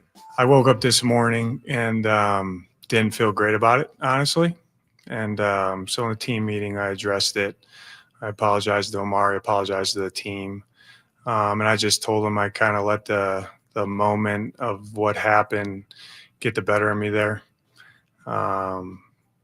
Obviously, like I try to be emotionally stable and calm because my job is to solve problems when during a game and kind of lead the charge on that. So it's not really who I am, who I want to be. And I told the guys that today. So it's a mistake by me. And it's just like everybody in there. Everybody made some type of mistake yesterday, which is, culminates to why we didn't win the game. And we can't let it happen moving forward. All right, so that was Jonathan Gannon, and again, they fined him. His team fined him $100,000. Which begs the question, who actually fined him? Because he's probably the guy that hands out most of the fines as the coach. Clearly not. He fined himself $100,000. I don't think so. Not. I know. So who He's actually like, I did would like this? to find myself $10. I was way out of line. Tony, you're up first on this one. Do you think his reaction on Sunday was too much? I didn't see his reaction. I knew this was going to happen. I did not see it, but I heard a lot about it. And the mere was fact, animated. And the mere fact that he felt bad about it probably tells you that he crossed over a little bit. Now, I will say this. I don't know that he wasn't in his right to be that furious. I mean, Very good. You just cost your team 6 You just points. made one of the dumbest plays anybody can make. I think it made it look bad was that he was being consoled by his teammates. When he came over and berated him. Yeah. Oh, I'm getting to look at it now. Yeah, no, it's not a good look. It's not a good Yeah. look. But that's the thing is we don't even know what he said. You know what I'm saying? Clearly it didn't look like it was something And nice. it seemed to me he apologized under some pressure from somebody who said you need to apologize. To me, it's more about the wussification of our entire sporting world. Bobby Knight probably would have ran on the field and taken DeMarcado's head off. And everybody would have said that's fine. He would have definitely had his mask. Everybody would have said that's fine. What would have, Bo Schembechler, Woody Hay? I know we're in a different era. I get it. But why shouldn't we be able to be critical of a guy who makes that bonehead of a play? I don't necessarily think he owed the apology. I don't know either. I don't know that he we're owed so an soft though. apology, We too. have to worry about what everybody thinks. And I was surprised that he got a fine from his I team. wasn't expecting who did that at all. I don't get it. It's got to be the owner. I feel like that has more to do with the lumps that the organization has taken and how That could they be it, yeah. treat their employees. Remember that big story came out, what was it, last year, maybe a year ago? Cardinals do So not, maybe this is a reaction kind of combined. Like Okay. we can't keep looking like we don't have any respect for our employees around. I mean, here. it's the old story now. Everybody gets a trophy. Well, should DeMarcado get a trophy for that play? No. It's a dumb play. Right. It's a It dumb should play. be called what it is. It's not a hang What's with the them. equivalent of that? Is that like not hustling? No, I don't think we could find it's like one. skipping looked- over tried home yesterday. plate. Skraby That's what said we he tried to say. Not The- touching home plate after you homer, but Yeah. that seems really, really hard to do. Or like jogging in home when somebody's running the second before you got to make the touch home plate before the third out, and you're just like, That would never happen, right, Tony? maybe. Wait, what just happened? Diaz He said, did yeah, that this Diaz year. did it. He wasn't like. No, he was just. I guess another one would be like a pro golfer. It putts the ball, but doesn't wait for it to go in, and like it doesn't, stops the ball from going in or something like that. I don't know. I was just trying. That was a bad one. All right, let's move on. That was a bad one. Number 2. Let's move on. Bowler bowls it down the lane, then runs after the ball, dives on it, keeps it from getting to the pins. You're getting it, Chris. You're getting it. All right, the Skycam has become so prominent in all sports broadcasts, but it has been a little bit problematic lately. 2 times on Sunday, the Skycam came into play. The rulebook requires a do-over for any play in which a live ball strikes the Skycam or the cable supporting it. On Sunday, a batted pass was thrown by Jets quarterback Justin Fields, smacked into the Skycam. The Jets should have got another shot at scoring on 3rd and goal from the Dallas 7.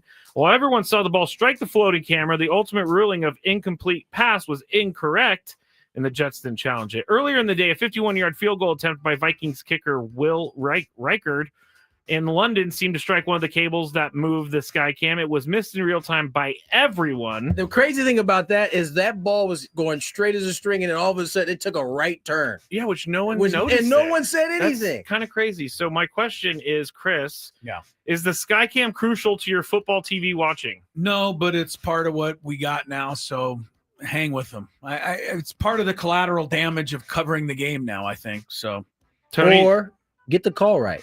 Like if you have rules in place, Yes. if the Follow court the rule. follow Right. the rule. Shouldn't be that Stop tough. getting these stuff wrong. It's not that difficult. By the way, real quick, did you guys see? I thought one of the most interesting Skycam shots of the week. The last play of the Eagles-Broncos game was a Hail Mary pass by Jalen Hurts. You got 50 7 yards. seconds. I saw He Jalen threw Hurts. it, and then he ran as fast as he could to get down there. If in that case ball the ball got was batted tipped, up twice, he wanted to catch he it. would have been there for a Okay. catch. Unbelievable hustle. All right, on the other side, I know I'm ready to talking make over some Braden. noise. This is a Braden promo. Listen to his show. Sorry, We Brady. have Jerry Jones giving a little thing to the fans. We'll talk about that next. Number 1 sports station, 97.3 The Fan. Tim, I'm receiving an important update.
Brought to you by Nope.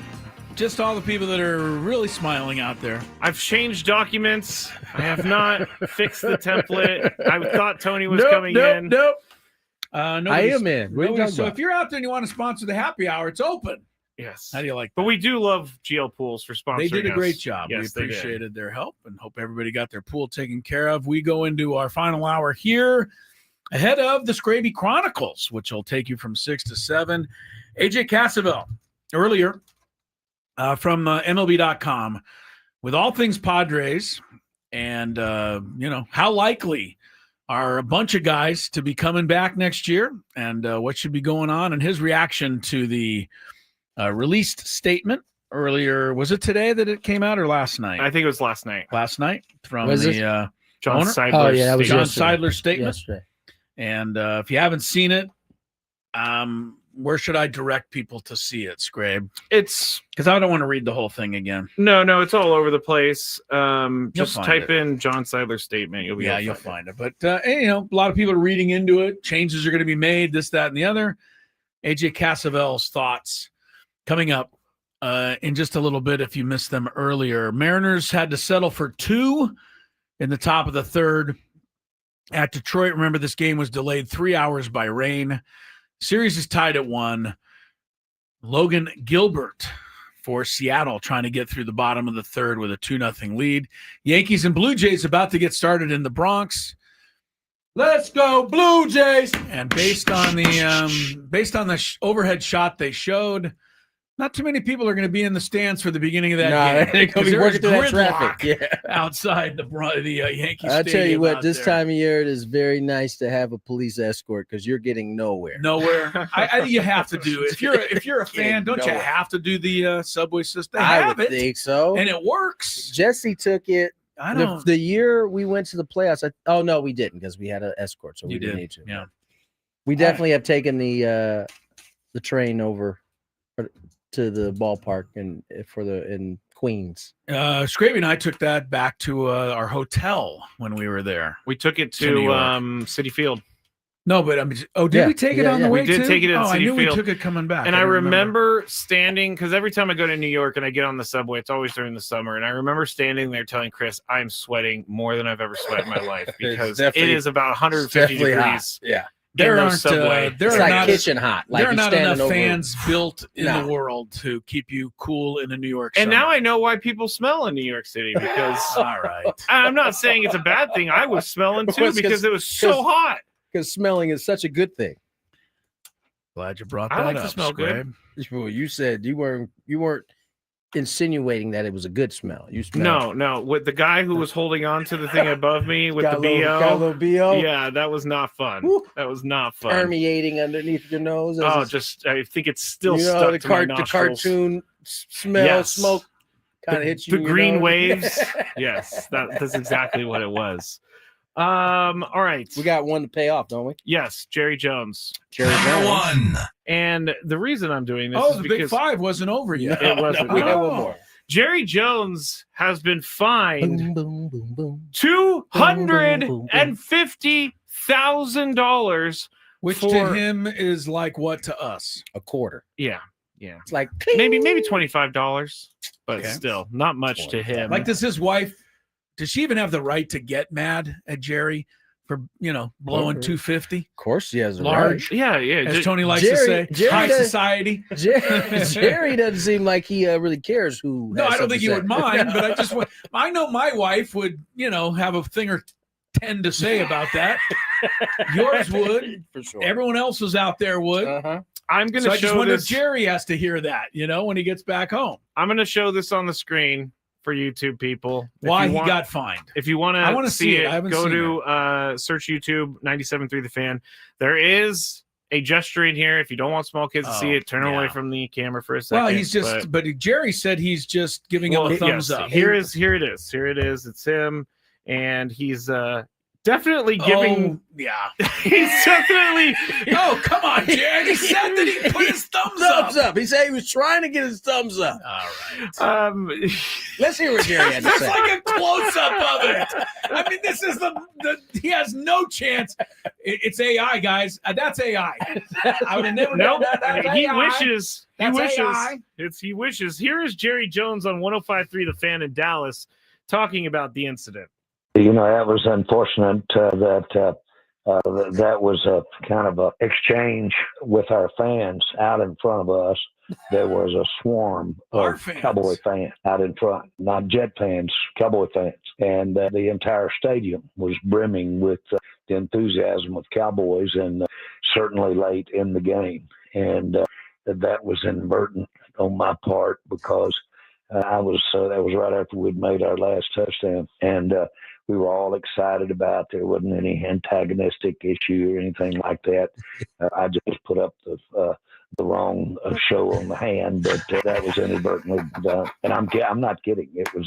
If you want to call it accidental, you can call it accidental. But it got straightened around pretty quick. I've had a chance to look at it. It got straightened around pretty quick. But the intention was thumbs up.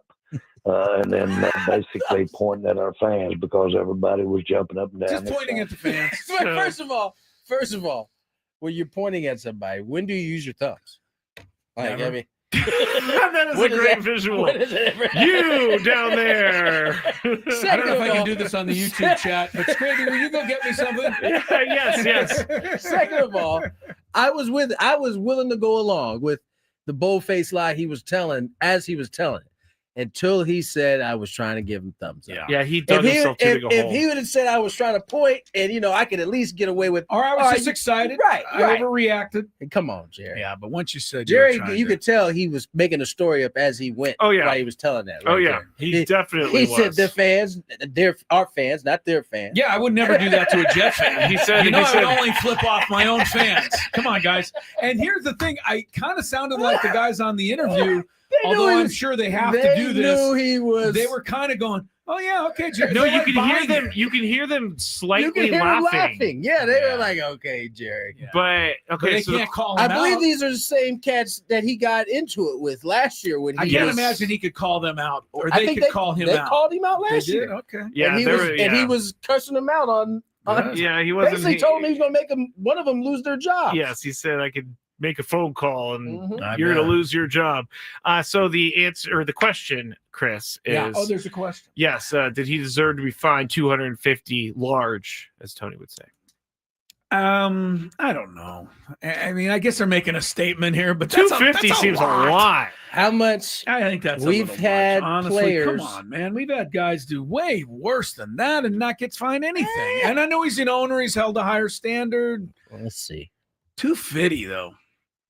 They were the I Cowboys guess fans that- were brimming with excitement, I guys. guess that would make you think twice about, brimming with excitement next time. I guess so. He said he got the wrong show on the hand. To be fair, in 2009, Bud Adams, the owner of the Tennessee Titans, also was fined $250 For the same gesture. In what year? For giving a thumbs up as well. 2009. Wow. For giving a thumbs up, son. That Yes. was a much steeper fine. In 2009, back in the for day. sure. Yeah. So they just kept it standard. Let me go to the inflation David calculator. Tepper in 2023 Oh yeah, I remember. was this. fined $300,000 for throwing a drink at Jaguars. Yes, I do remember fans. That's pretty terrible. I mean, that deserves $300,000. I'm saying you're throwing a drink, you're flipping the bird, you're getting fined six figures. That's what it seems like. All right, so that's standard. Seems like it. Oh wow! In 2009, $250,000 was $377,000. So that was a pretty hefty fine back then. So yeah. All right, that's it for Jerry Jones. Jerry Jones. All right. Eugenio Suarez. Homer. Seattle adds to its lead, 3-0, top of 4 in Game 3. Wish it was Polanco. Mariners. Polanco struck out with 2 on last inning. I know. I saw that. I was hoping. Oh, you didn't bring it up. You didn't mention it, did you? No, did not. That's slid on by. Well, I mean, when next time you go see your dad's plaque in Cooperstown, Tony, make sure you check out the Polanco plaque right next to Oh, it. it's going to be there soon. It's going to be there soon.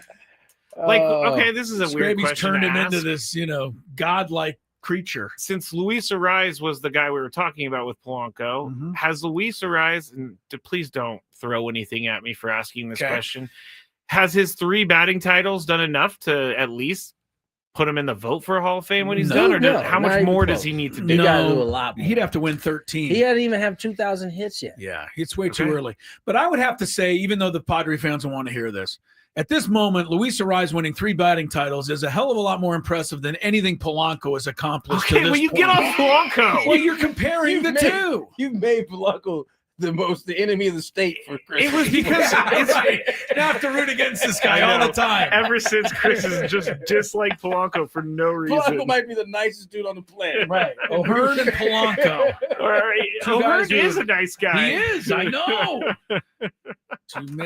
You guys backed me to a corner on that stuff. All right. Sounds like Ryan's going to be busy this offseason. I don't know if you guys saw his goodbye message. Who's Yes, this? it- O'Hearn? I did O'Hearn, not. yes. No, I didn't. I'll let you guys read it. You know what I'm talking about after. Oh, okay. I'm sure his chat knows what I'm talking about. It's gonna Really? be- Why have I missed this? So Laureano put up a video that said "Thank you, Padres fans," but he's not going anywhere, right? No, we don't think he is. He has a club option. So anyway, let's get to break. I think it's that time, guys. Yes, we have big decision on the transfer portal.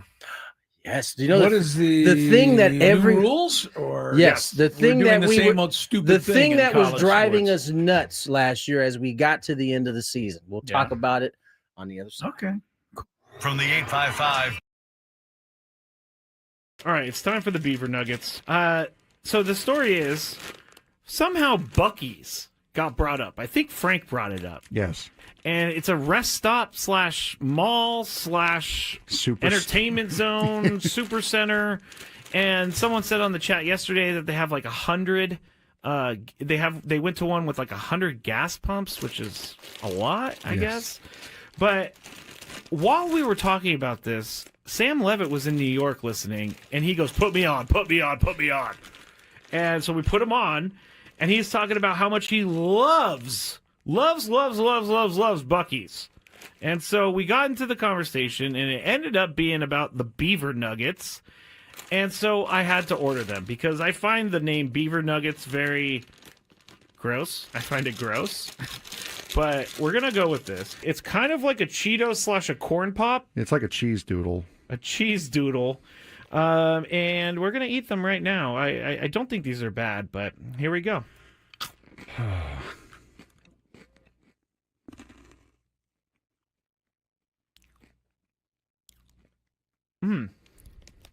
I like it. It tastes like a corn pop. I was just saying it tastes like a waffle, really. It does kind of taste like a waffle. You know what? I'm in. These are good. Yeah, I'm not. You want another one? No, I don't want another one. But yeah, I mean, it tastes like a waffle, like a waffle with syrup on it. It's pretty good. I gotta say, I'm not hating these at all. Actually, they're very good.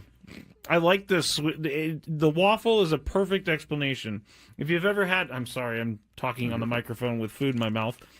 But if you've ever had a what is it? A Lay's potato chip that's waffle flavor. It's kind of like that. Sad Fryer says, "Are they cheesy?" No, they're not cheesy at all. Actually, they're sweet. No, it's like a hard waffle with syrup on it, with dried encrusted syrup on it. Now I don't exactly know what the puff is. It could be just fake something. Most likely. I mean, it's like caramel a little bit too. All right, I gotta stop eating these because I will eat the whole bag. I love these things. I'm gonna leave them here though because I will eat this if I go home. It's just gonna be a bunch of beaver nuggets in my bed as I sleepwalk or something like that. All right, it's time for the Beaver Nuggets. So the story is somehow Buc-ee's got brought up. I think Frank brought it up. Yes. And it's a rest stop / mall / entertainment zone, super center. And someone said on the chat yesterday that they have like 100. They went to one with like 100 gas pumps, which is a lot, I guess.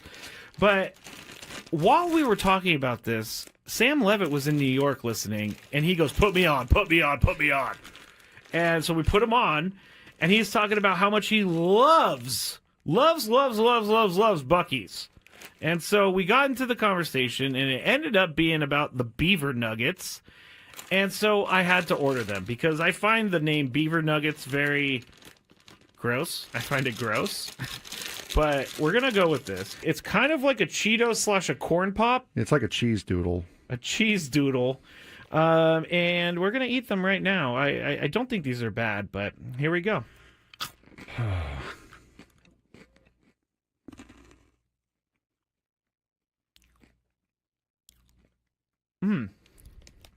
I like it. It tastes like a corn pop. I was just saying it tastes like a waffle, really. It does kind of taste like a waffle. You know what? I'm in. These are good. Yeah, I'm not. You want another one? No, I don't want another one. But yeah, I mean, it tastes like a waffle, like a waffle with syrup on it. It's pretty good. I gotta say. I'm not hating these at all. Actually, they're very good. I like this. The waffle is a perfect explanation. If you've ever had, I'm sorry, I'm talking on the microphone with food in my mouth. But if you've ever had a what is it? A Lay's potato chip that's waffle flavor. It's kind of like that. Sad Fryer says, "Are they cheesy?" No, they're not cheesy at all. Actually, they're sweet. No, it's like a hard waffle with syrup on it, with dried encrusted syrup on it. Now I don't exactly know what the puff is. It could be just fake something. Most likely. I mean, it's like caramel a little bit too. All right, I gotta stop eating these because I will eat the whole bag. I love these things. I'm gonna leave them here though because I will eat this if I go home. It's just gonna be a bunch of beaver nuggets in my bed as I sleepwalk or something like that. All right, it's time for the beaver nuggets. So the story is somehow Buc-ee's got brought up. I think Frank brought it up. Yes. And it's a rest stop / mall / entertainment zone, super center. And someone said on the chat yesterday that they have like 100. They went to one with like 100 gas pumps, which is a lot, I guess. But while we were talking about this, Sam Levitt was in New York listening, and he goes, put me on, put me on, put me on. And so we put him on, and he's talking about how much he loves Buc-ee's. And so we got into the conversation, and it ended up being about the Beaver Nuggets. And so I had to order them because I find the name Beaver Nuggets very gross. I find it gross. But we're going to go with this. It's kind of like a Cheeto / a corn pop. It's like a cheese doodle. A cheese doodle. And we're going to eat them right now. I don't think these are bad, but here we go.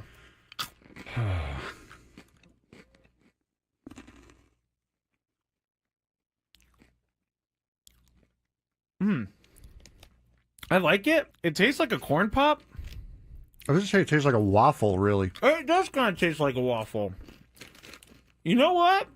I'm in. These are good. Yeah, the boy. See, yes. See, the Vlad Guerrero Jr. in any language. Continues. Canadian, Toronto, Canadian. Does that mean C? No, I don't know what it means, but he's hot. I know that. He continues to terrorize the Yankees. He is red hot, man. Another home run. 2-run shot to left, puts the Blue Jays up here early, 1-0. 2-0. Excuse me. It was a 2-run shot. 2-0. Oh, yeah. In the Seattle game, it's 3-0, and the Mariners are threatening for more here in the fourth.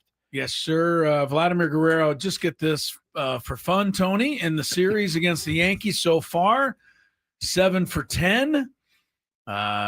Even I know that's 700. Yes, even the Aztecs taught me that much. He's got 3 home runs. He's got 8 RBIs. His OPS currently in the series is 2154.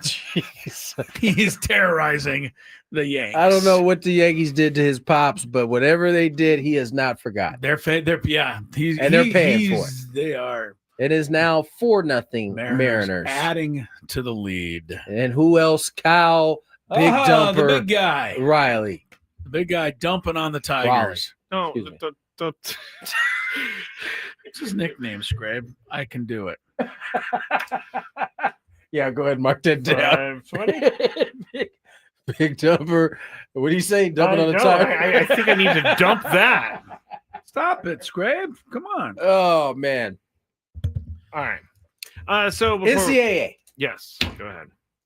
I think we talked about it quite a bit, I think, come December, January of last year, or of, I guess, last year, early this year. The transfer portal was wonky. Kids were transferring before the big game, and we kept saying, why would they open the portal this early? They opened it before the playoffs started, right? So a lot of big players, good players, didn't even play in the college football playoff. The reason they gave, though, is because they had to get kids into school before the semester, to which all of us said, what charade are you pulling that these kids are all getting signed up for school in time? Stop Please. it. Stop it. Well, today they made the adjustment. Uh-huh. Let me pull it up on my phone that Mr. Skraby sent. Today they made the adjustment. They moved the transfer portal open time to January. It was December. Now, mind you, I don't know if it's like the first day of January, because I believe No, it's they put it out already. It's January 2nd through the 16th. Okay. Well, that I was just going to say that's good news, because the Holiday Bowl this year, is after January 1st for the first time ever. It's January 2nd or 3rd. And you have, if indeed your coach has been fired or they announced a new one, you have 15 days from that announcement to get on in that portal. Yeah, hold on, I'm just trying to confirm. Yes, Is there January any way- 2nd through the 16th. Do you think there's any way, Tony, that they will try to get some of the toothpaste back in? No. By saying you can either go in the portal and transfer every year, or you can take a payday and play there. Can't do both. I know that is a great idea from our guy, Greg Olson. Can't do it, you don't think? I think lawsuits, I don't even think this is going to stand, honestly. I think the first kid that wants to transfer immediately is going to sue. Oh, doesn't want to wait till January 2nd or 3rd. Right, it's going to sue, and that's kind of how it's going to go. Get out of my courtroom. Clearly, these judges are not saying get out of my courtroom. I know. The athletes and whoever else are winning this in terms of it being a fair way to use their likeness to make money. And so that's the part that is tricky, is that these lawsuits are clearly having an impact. And people don't even want to get in. And people don't want to do it. Right. And so there's going to probably, I don't know how this looks for college sports, but I think there's got to be some type of collective bargaining there, because it's the only way you're going to be able to kind of sanction these rules is if it's collectively bargained, which I don't even know how it works in college. This is also above my pay grade. I don't even know. Most everything is. Yeah. Hey. Except for Polanco stats. Is there ever a law, and is there ever an addendum to a law that can be made that just for the good of the history of the sport, that we do something, maybe, you know what I mean, that's pushing the bounds of free speech or free reign? And I don't know that capitalism cares because about. I know how important that all is. I don't know to how us, but capitalism cares about sports I guess and it running the way it should. Yeah, those guys don't care. They just want their wallets to get fatter. How much money as they can get. As much money as they can get. I do think that college players obviously should get paid, but they gotta just rein it in. Honestly, this whole thing has ruined college sports for me, because I just don't know anyone on any team anymore. They're all over the place. There's no buy-in. So you mean you actually have to watch the games? I mean, one year to the next, I guess it's kind of like free agency, but Nico, I am a leaving Tennessee. He went to UCLA, not very good. I got to say, even when they were winning that game in the fourth quarter and I wanted James Franklin to lose, I did not want him to win. Nico, I am leaving. Yeah, I didn't want him to win, but it hasn't made you guys want to watch college sports less because of everything that's happening? It definitely has made it more difficult to follow. Okay. Like you can't as a kid, I got locked into college basketball because of the Fab Five. And I was able to attach to that because they were there. But how about if half of them left after the first year? I don't know that I would have been able to do tougher, that, right? Yeah. I mean, the Aztecs are really lucky, right? I mean, Magoon Guath and Miles Bird both came back. Different reasons, different scenarios, but they're both back. That is almost unheard of now. Yeah. In college sports. Yeah, you wouldn't have been able. I would have lost money if you would have asked me were those guys returning. I'm not going to lie. I think college football has taken a big step away from my. Saturday. I think I reserved a lot more time for it than right now. If it's on, I'll watch it in the background.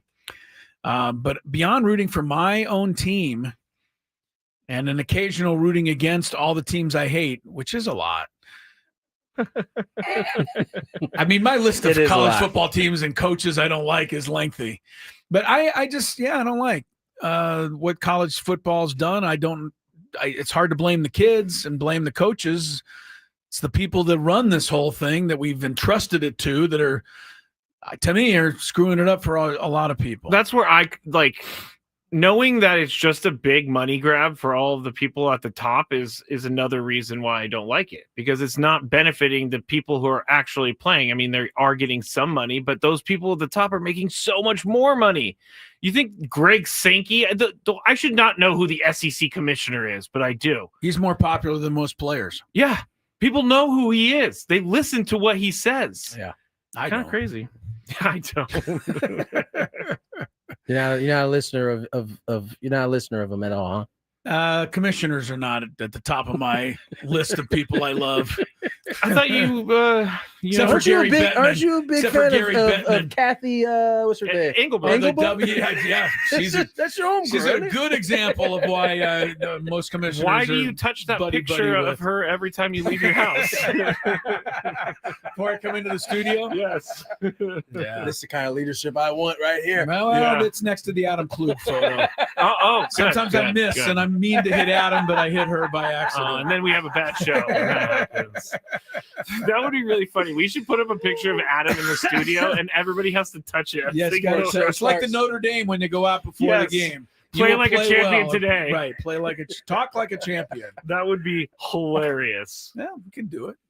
Fabulous. All right, let's get to break. When we come back, if you missed it, AJ Cassavell had some very, very interesting things to say about who he thinks will return, the chances of them returning, and more. We're going to Chris on the other side. Thank you for listening to 97.3 The Fan. Be back shortly. I would be back shortly if the thing will click. See, I'm clicking. I have no idea what's happening. It's not playing any commercials right now. Well, this is just great, everybody. Let me see if I could try to start another one. All right. Well, this is awesome. On the air right now with no help, and there are no commercials to be played. Actually, you know what I'm going to do, everybody? You're getting a real live thing right here. This is real live Matt Skraby. I'm going to have to restart Wide Orbit real quick. So goodbye, Wide Orbit. It's not even closing. I'm going to text Adam, and I'm going to say, Adam, I tried to go to break and the commercials did not play, and the program won't shut down. Oh, you know what I'm going to do? I'm going to have to do some Control-Alt-Delete over here. Control-Alt-Delete. Okay, I got it. Task Manager. It's not coming up. There it goes. Task Manager came up, everybody. I have no idea. I'm way too generous with my stroke giving. Never mind. Are you really? Never mind. Wait. I did not mean for that to happen. I did not. That sounds like a promo to me. Skraby's giving out strokes. I can't wait to hear that one. I'm going to laugh for a while on that one. Nate says, Skraby, maybe you should date her. You might be a generous stroke giver, but I don't think she really wants to leave her boyfriend for that. All right, that was good. In full disclosure, I'm reading this. Tony can't gather himself right now. That was a good one, Chris. That was a really good one. So I saw this at 7-Eleven, and I had to get it. It's called the One Chip Challenge. It was sitting there in the aisle, and I thought, why not? Because I am into spicy stuff. But this thing looks pretty hot. I'm not going to lie. It says a Reaper pepper and a Scorpion pepper. It's also in the shape of a coffin, which doesn't make me very happy about that. It doesn't make me feel good. Oh, extreme heat, it says. I'm going to try a little bit first, just so I don't die, I guess. That's the thing I'm saying. This looks... I don't even know if I should be eating this. It looks like it has mold or something, but let's see how hot it is. Let's go. There's a little bit of spice there. It's going. Oh, man. This is hot. Not that bad, though. I still have this side to go. It is getting hot. I'm not going to lie. My mouth is, like, getting crazy. Now it's kicking in.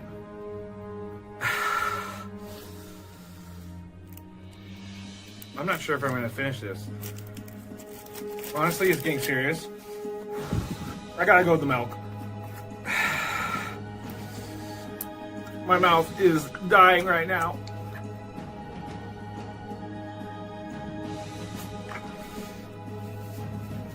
Yeah, this is not fun, guys.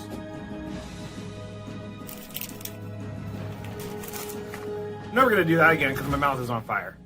Thank you for listening to 97.3 The Fan. Be back shortly. I would be back shortly if the thing will click. See, I'm clicking. I'm clicking. I have no idea what's happening. It's not playing any commercials right now. Well, this is just great, everybody. Let me see if I could try to start another one. All right. Well, this is awesome. On the air right now with no help, and there are no commercials to be played. Actually, you know what I'm going to do, everybody? You're getting a real live thing right here. This is real live Matt Skraby. I'm going to have to restart Wide Orbit real quick, so goodbye, Wide Orbit. It's not even closing. I'm going to text Adam, and I'm going to say, Adam, I tried to go to break, and the commercials did not play, and the program won't shut down. Oh, you know what I'm going to do? I'm going to have to do some Control-Alt-Delete over here. Control-Alt-Delete. Okay, I got it. Task Manager. It's not coming up. There it goes. Task Manager came up, everybody. I have no idea. I'm way too generous with my stroke giving. Never mind. Are you really? Never mind. Wait. I did not mean for that to happen. I did not. That sounds like a promo to me. Skraby's giving out strokes. I can't wait to hear that one. I'm gonna laugh for a while on that one. Nate says, Skraby, maybe you should date her. You might be a generous stroke giver, but I don't think she really wants to leave her boyfriend for that. All right, that was good. That was good. In full disclosure, I'm reading this. Tony can't gather himself right now. That was a good one, Chris. That was a really good one. So I saw this at 7-Eleven, and I had to get it. It's called the One Chip Challenge. It was sitting there in the aisle, and I thought, why not? Because I am into spicy stuff. But this thing looks pretty hot. I'm not going to lie. It says a Reaper pepper and a Scorpion pepper. It's also in the shape of a coffin, which doesn't make me very happy about that. It doesn't make me feel good. Oh, extreme heat, it says. I'm going to try a little bit first, just so I don't die, I guess. That's the thing I'm saying. This looks... I don't even know if I should be eating this. It looks like it has mold or something, but let's see how hot it is. Let's go. There's a little bit of spice there. It's going. Oh, man. This is hot. Not that bad, though. I still have this side to go. It is getting hot. I'm not gonna lie. My mouth is like getting crazy. Now it's kicking in.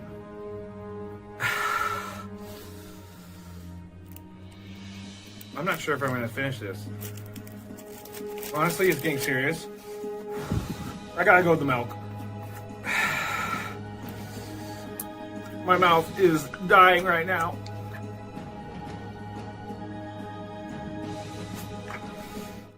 How many tracks? One. It's a really long one, though. How long? It's like 45 minutes. Wow, this is a it's story? Like R. Kelly's locked in a closet or trapped in a closet, but it's longer. To his I music. don't know if you wanted to go there, man. The only thing I could think of was his because he had like a 15-minute music video back in the day. I 4-0 remember that Mariners. locked in the closet, by the way. Yeah, 4-0 Mariners, middle of the fifth. Trapped Yankees in the got on the closet. board. The South Park episode is amazing. Yeah, my bad for trying to give sports scores during a radio sports show. We're talking about R. Kelly, Chris. I know. Excuse me. Go Can ahead we and stop? finish. Yes. Can we please Go stop ahead and talking finish. about him? Yes. I The mean, Yankees got back on the board. Yeah, huh? they got on the board. Stanton an RBI single. So 2-1 Toronto after the Vlad Guerrero, another home run in the top of the first. That's the story. I love that. All right, Padres are unfortunately not playing, and we all are aware. But what happened? What happened is, well, you see, according to AJ Cassavell and probably the rest of us, they didn't hit the ball. How did this happen? Well, AJ joined us earlier to try and answer that, and also take a look ahead at who might be coming back, who might not be. First, you need a little traffic, then you get a little more Padre knowledge. Get Ross Traffic Center, protecting San Diego after accidents or injury. Here's Kelly Danick. Still a number of problems here, guys, especially along the 5 freeway. Now heading northbound for Carmel Valley Road, crash blocking the right lane. Up ahead, an accident clearing right before the racetrack. And southbound at 5, an accident just past Gilman. Looks like this one's over the right shoulder. Another crash before the 52. It's over the right shoulder. And an accident on the Palm Avenue on-ramp to southbound 5. Northbound 15 past Carmel Mountain Road. Accident in the center divide. I'm Kelly Danick with Gwynn and Chris, San Diego's #1 sports station, 97.3 The Fan. We've all had a few days to kind of recover from the hurtful loss out in Chicago. I mean, you've already kind of touched on it in the article today about some of the things the Padres have to address. First, I mean, what were your thoughts how the whole thing ended? Yeah, I think it came down to them not being able to score. And that was kind of the thing for most of the season. Yeah. Like, and whenever the games kind of felt big, whenever it felt like they had a chance to maybe make a move in the division, or some of the games at Dodger Stadium, it was just a challenge to score. And I do think maybe some of the emphasis on the Padres' lack of power is a little overblown, just because teams can win without being extremely proficient in the home run. Like, look at what the Brewers are doing right now. I think they're like 22nd in the league. But the Padres needed more power. They needed more power than 28th in the league in home runs. Yeah. And they have guys that should be able to provide that. And those bats went ice cold in the biggest moments. You can talk a lot about the pitching, and a lot of people have. I know there's been discussion of Yu Darvish in Game 3, and I know there's been discussion of like what to do with the bullpen and how they deployed it. Like, the fact is, they scored 5 runs across 3 games, and that's not good enough. That's not going to win you a wild card series. And there's reasons behind that. There's reasons which I'm sure the Padres will look to address this offseason. There's reasons I'm sure the Padres will hope to change kind of internally. A lot of these guys you would maybe expect more from in those spots that didn't deliver. And so here we are entering the offseason with a team that couldn't quite get it done offensively in the biggest moments. Yeah, it's so disappointing, especially coming off the heels of, how last year ended, AJ. And yeah. I just, I wonder, is this, if it happened, fool me once type of thing. It happens once, you say, well, it was just a one-off. I mean, we just had a, rough time, but then second year in a row, something similar happened. So does that mean it's philosophy, or does it mean the players they have, or whatever, not clutch, can't rise to the occasion? I mean, how do you honestly even judge that or figure that out if you're an organization? Yeah, I think the comparison to last year is like, last year was a little different in the sense that team hadn't done that all year. That team had not gone quiet offensively all year. Is one of the I made the point that it was the best offense in Padres history in 2024, and then they went ice cold in the postseason. Like, if you want to write that off, or if you want to say, wow, that's just incredibly unfortunate timing, or they faced some excellent pitchers, all of those things can be true. But then you look at what this season was, and this season was not last year's offense. This season was us spending the entire summer wondering when that offense was going to fully click, and they dealt with injuries, and they dealt with guys in and out of the lineup, and then obviously the trade deadline made that offense as proficient as it should have been, and then they lost Ramon Laureano. There's a lot of mitigating factors there, but the fact of the matter is, this team did not perform offensively like it should have for most of the season, particularly against quality opposition, and then got to the postseason and it didn't change. Like, it was still the same kind of what we had seen. And so, is it philosophy? Is it personnel? I think the answer is yes. I don't think I've said this a couple times now. I don't think the philosophy needs a complete overhaul. I just think it needs a tweak, maybe, to focus or to tap into that slug a little bit, because there are some, for Fernando Tatis Jr., for instance, there are some very good things he did this year in terms of his plate discipline, his approach, his ability to get on base. If you can marry that with his ability to hit 40 homers, which we have seen him do, I think that's the goal. So I don't think that takes an overhaul. I think it might take another piece or two in the offseason if you can find one or two more Gavin Sheetses. I know how hard that is. Like, Gavin Sheets was a major success story this season, but guys with a little bit more slug to kind of fill in a couple of those spots lower in the lineup, and then you pair that with a little bit of a philosophical change.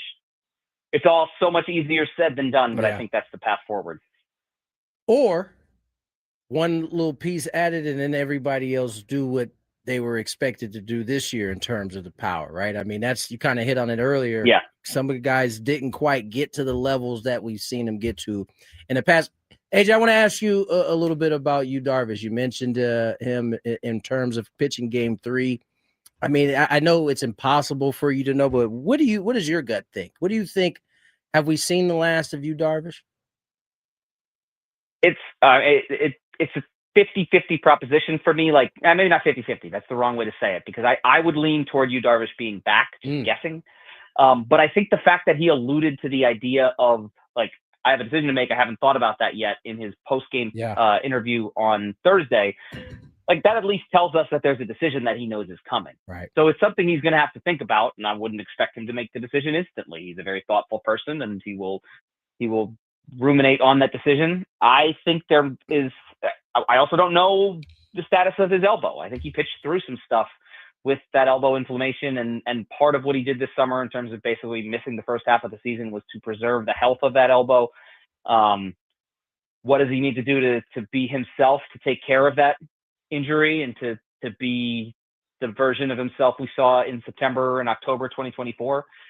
If he thinks he can become that guy, if he thinks that the elbow is not an issue to getting back to that form, I think he'll be back. If he thinks it is going to be a challenge, I don't know. I don't know what the future holds. Obviously, he has 3 more years left on his contract. I think $16 million owed to him next season. There are luxury tax implications and all of this. There's a lot to kind of sift through, but ultimately it's Yu Darvish's decision, and I don't know the answer, and I don't know if he knows the answer at this point.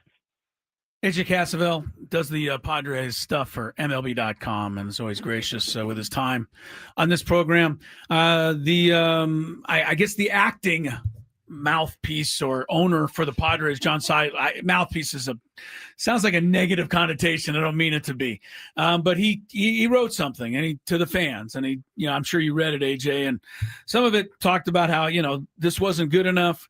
We got to figure it out. We got to get better. We got to make some changes. But a lot of people ran away with that and said that means changes in the front office, the manager.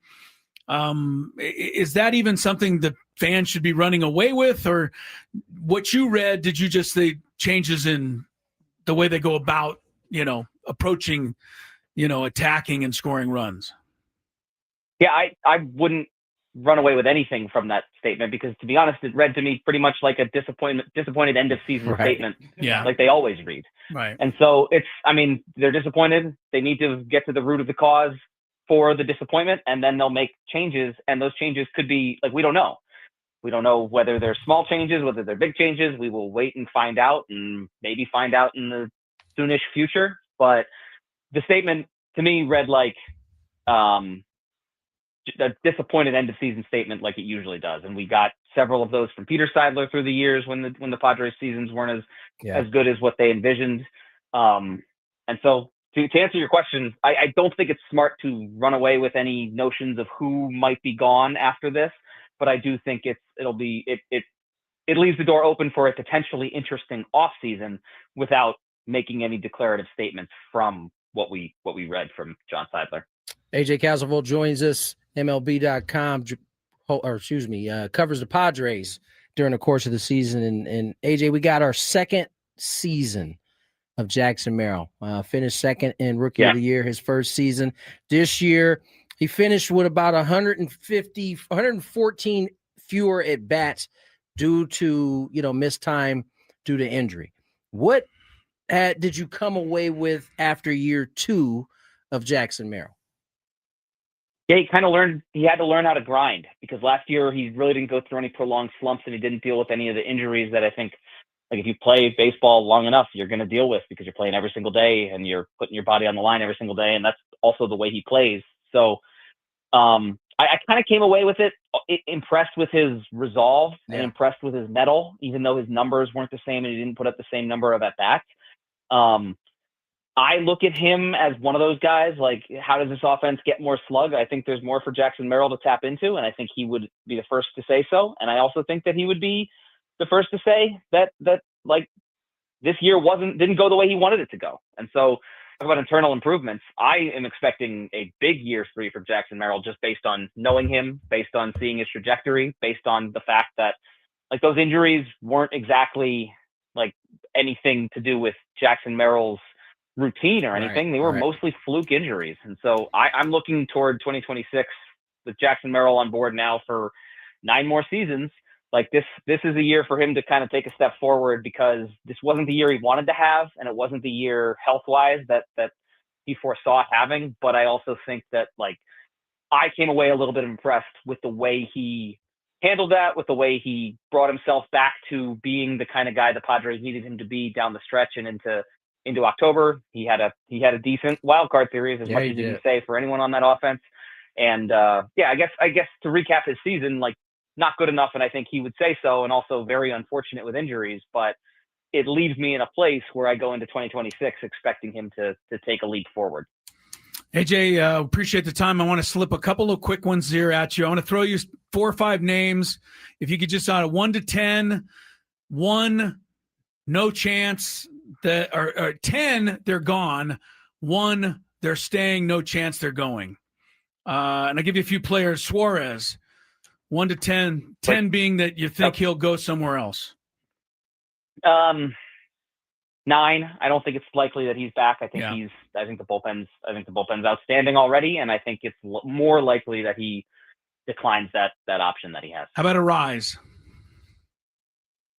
7, I think. 7. I'm not entirely sure. Arise's market is the one I'm least certain about of all these guys who I'm sure I'm gonna get, but I think it's more likely that he's not back, given what we discussed about the Padres' need for power and maybe a philosophical switch, and they do need a first baseman though, so maybe 6.5, 7. 6.5. Dylan Cease?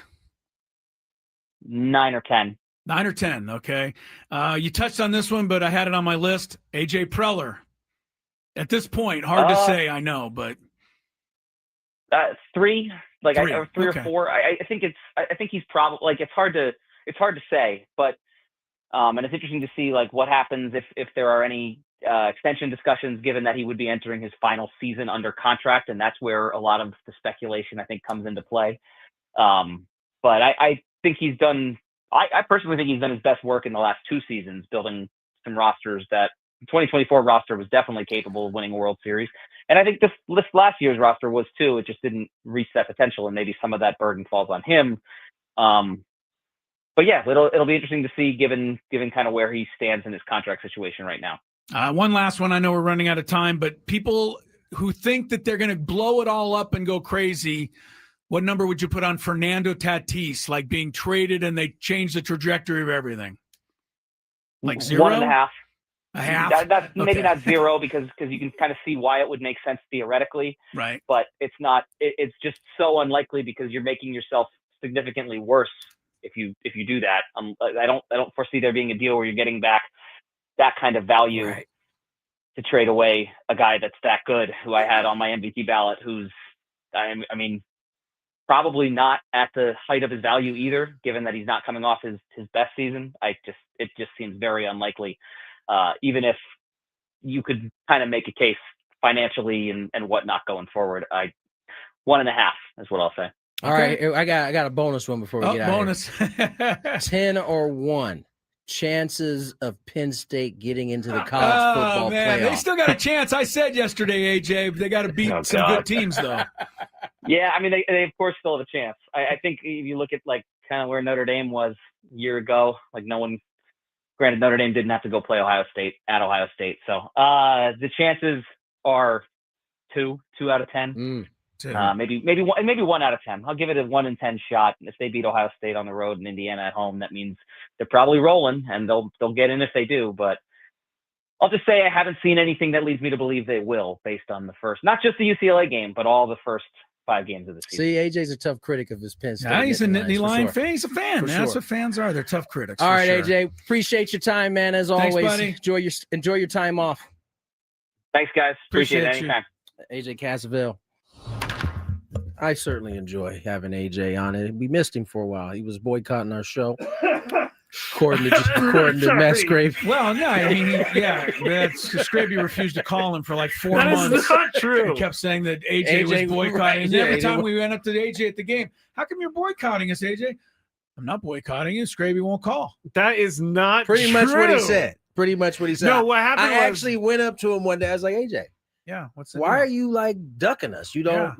Did we do something? He was like, what are you talking about? Yeah. It's like Skraby said he's tried to get you on the show a bunch of times. He was like, Skraby hasn't called me. He's Okay. called me one time. I walk into the park one day, and AJ Cassavell just shows up behind me, and he's like, "Hey, I hear we got issues."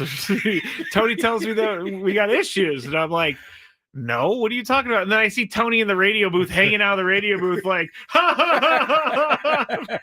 "It's not true." Love AJ Cassavell. It's good to have him back. How did the new star turn out? Last we left off, they were still getting it fixed for you. I So assume is it solid now for next season? Dave Marcus went and got his kit. I heard what you guys called it. A criminal kit. Criminal kit. Okay. It's got the rope that you would recognize very quickly. Okay. It's got the tape, the black tape that you would recognize very quickly. All right. So I'm sure these people were like, "Yo, were you buying these 3 items? Yeah. What are you doing?" But he fixed it. But we did get an offer at the end of the year for someone to create a new one. Oh. Now we'll see if they come through with it. But we like have at it. Say as long as it looks like this, I can throw it out of my window.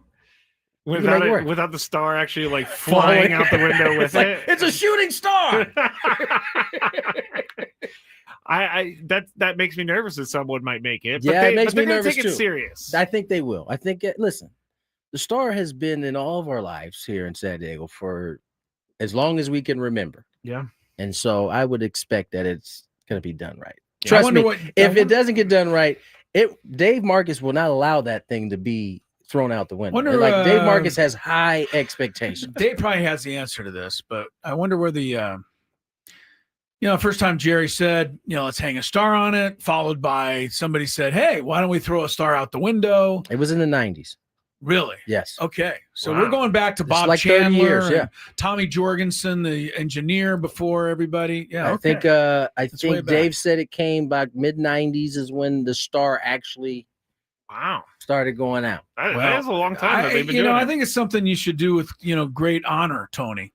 I do it with great honor. I enjoy it. Very Fans much. love it, and do you get booed shout once out in a to- while when you don't get it out there in time? You know or- what's funny? In 23, I think it was, or 22, once people started to realize I was throwing it out, like they would start looking back. Yeah. And eventually I started getting a little irritated. Like, don't look back here. It's not a good enough play. That was just a ground ball. That's right. It's not a good enough play. Pretty soon everybody's gonna boo Tony when he doesn't put it out there. Yeah, might. that's why I was asking if he got booed for not getting it out. JP Crawford has now extended the lead with a solo They're shot. walking around with the trident in the dugout. Tigers fans look miserable. Yeah. 5-1 in favor of the M's. Still 2-1 Jays over the Yanks. You're up to date on that stuff. Let's go, Jays! You really want the Yankees eliminated? Yes, get them out of there. All right, well, it may happen. Sorry, CC. All right, Skraby Show next. Yes. Skraby Chronicles up next. See you tomorrow.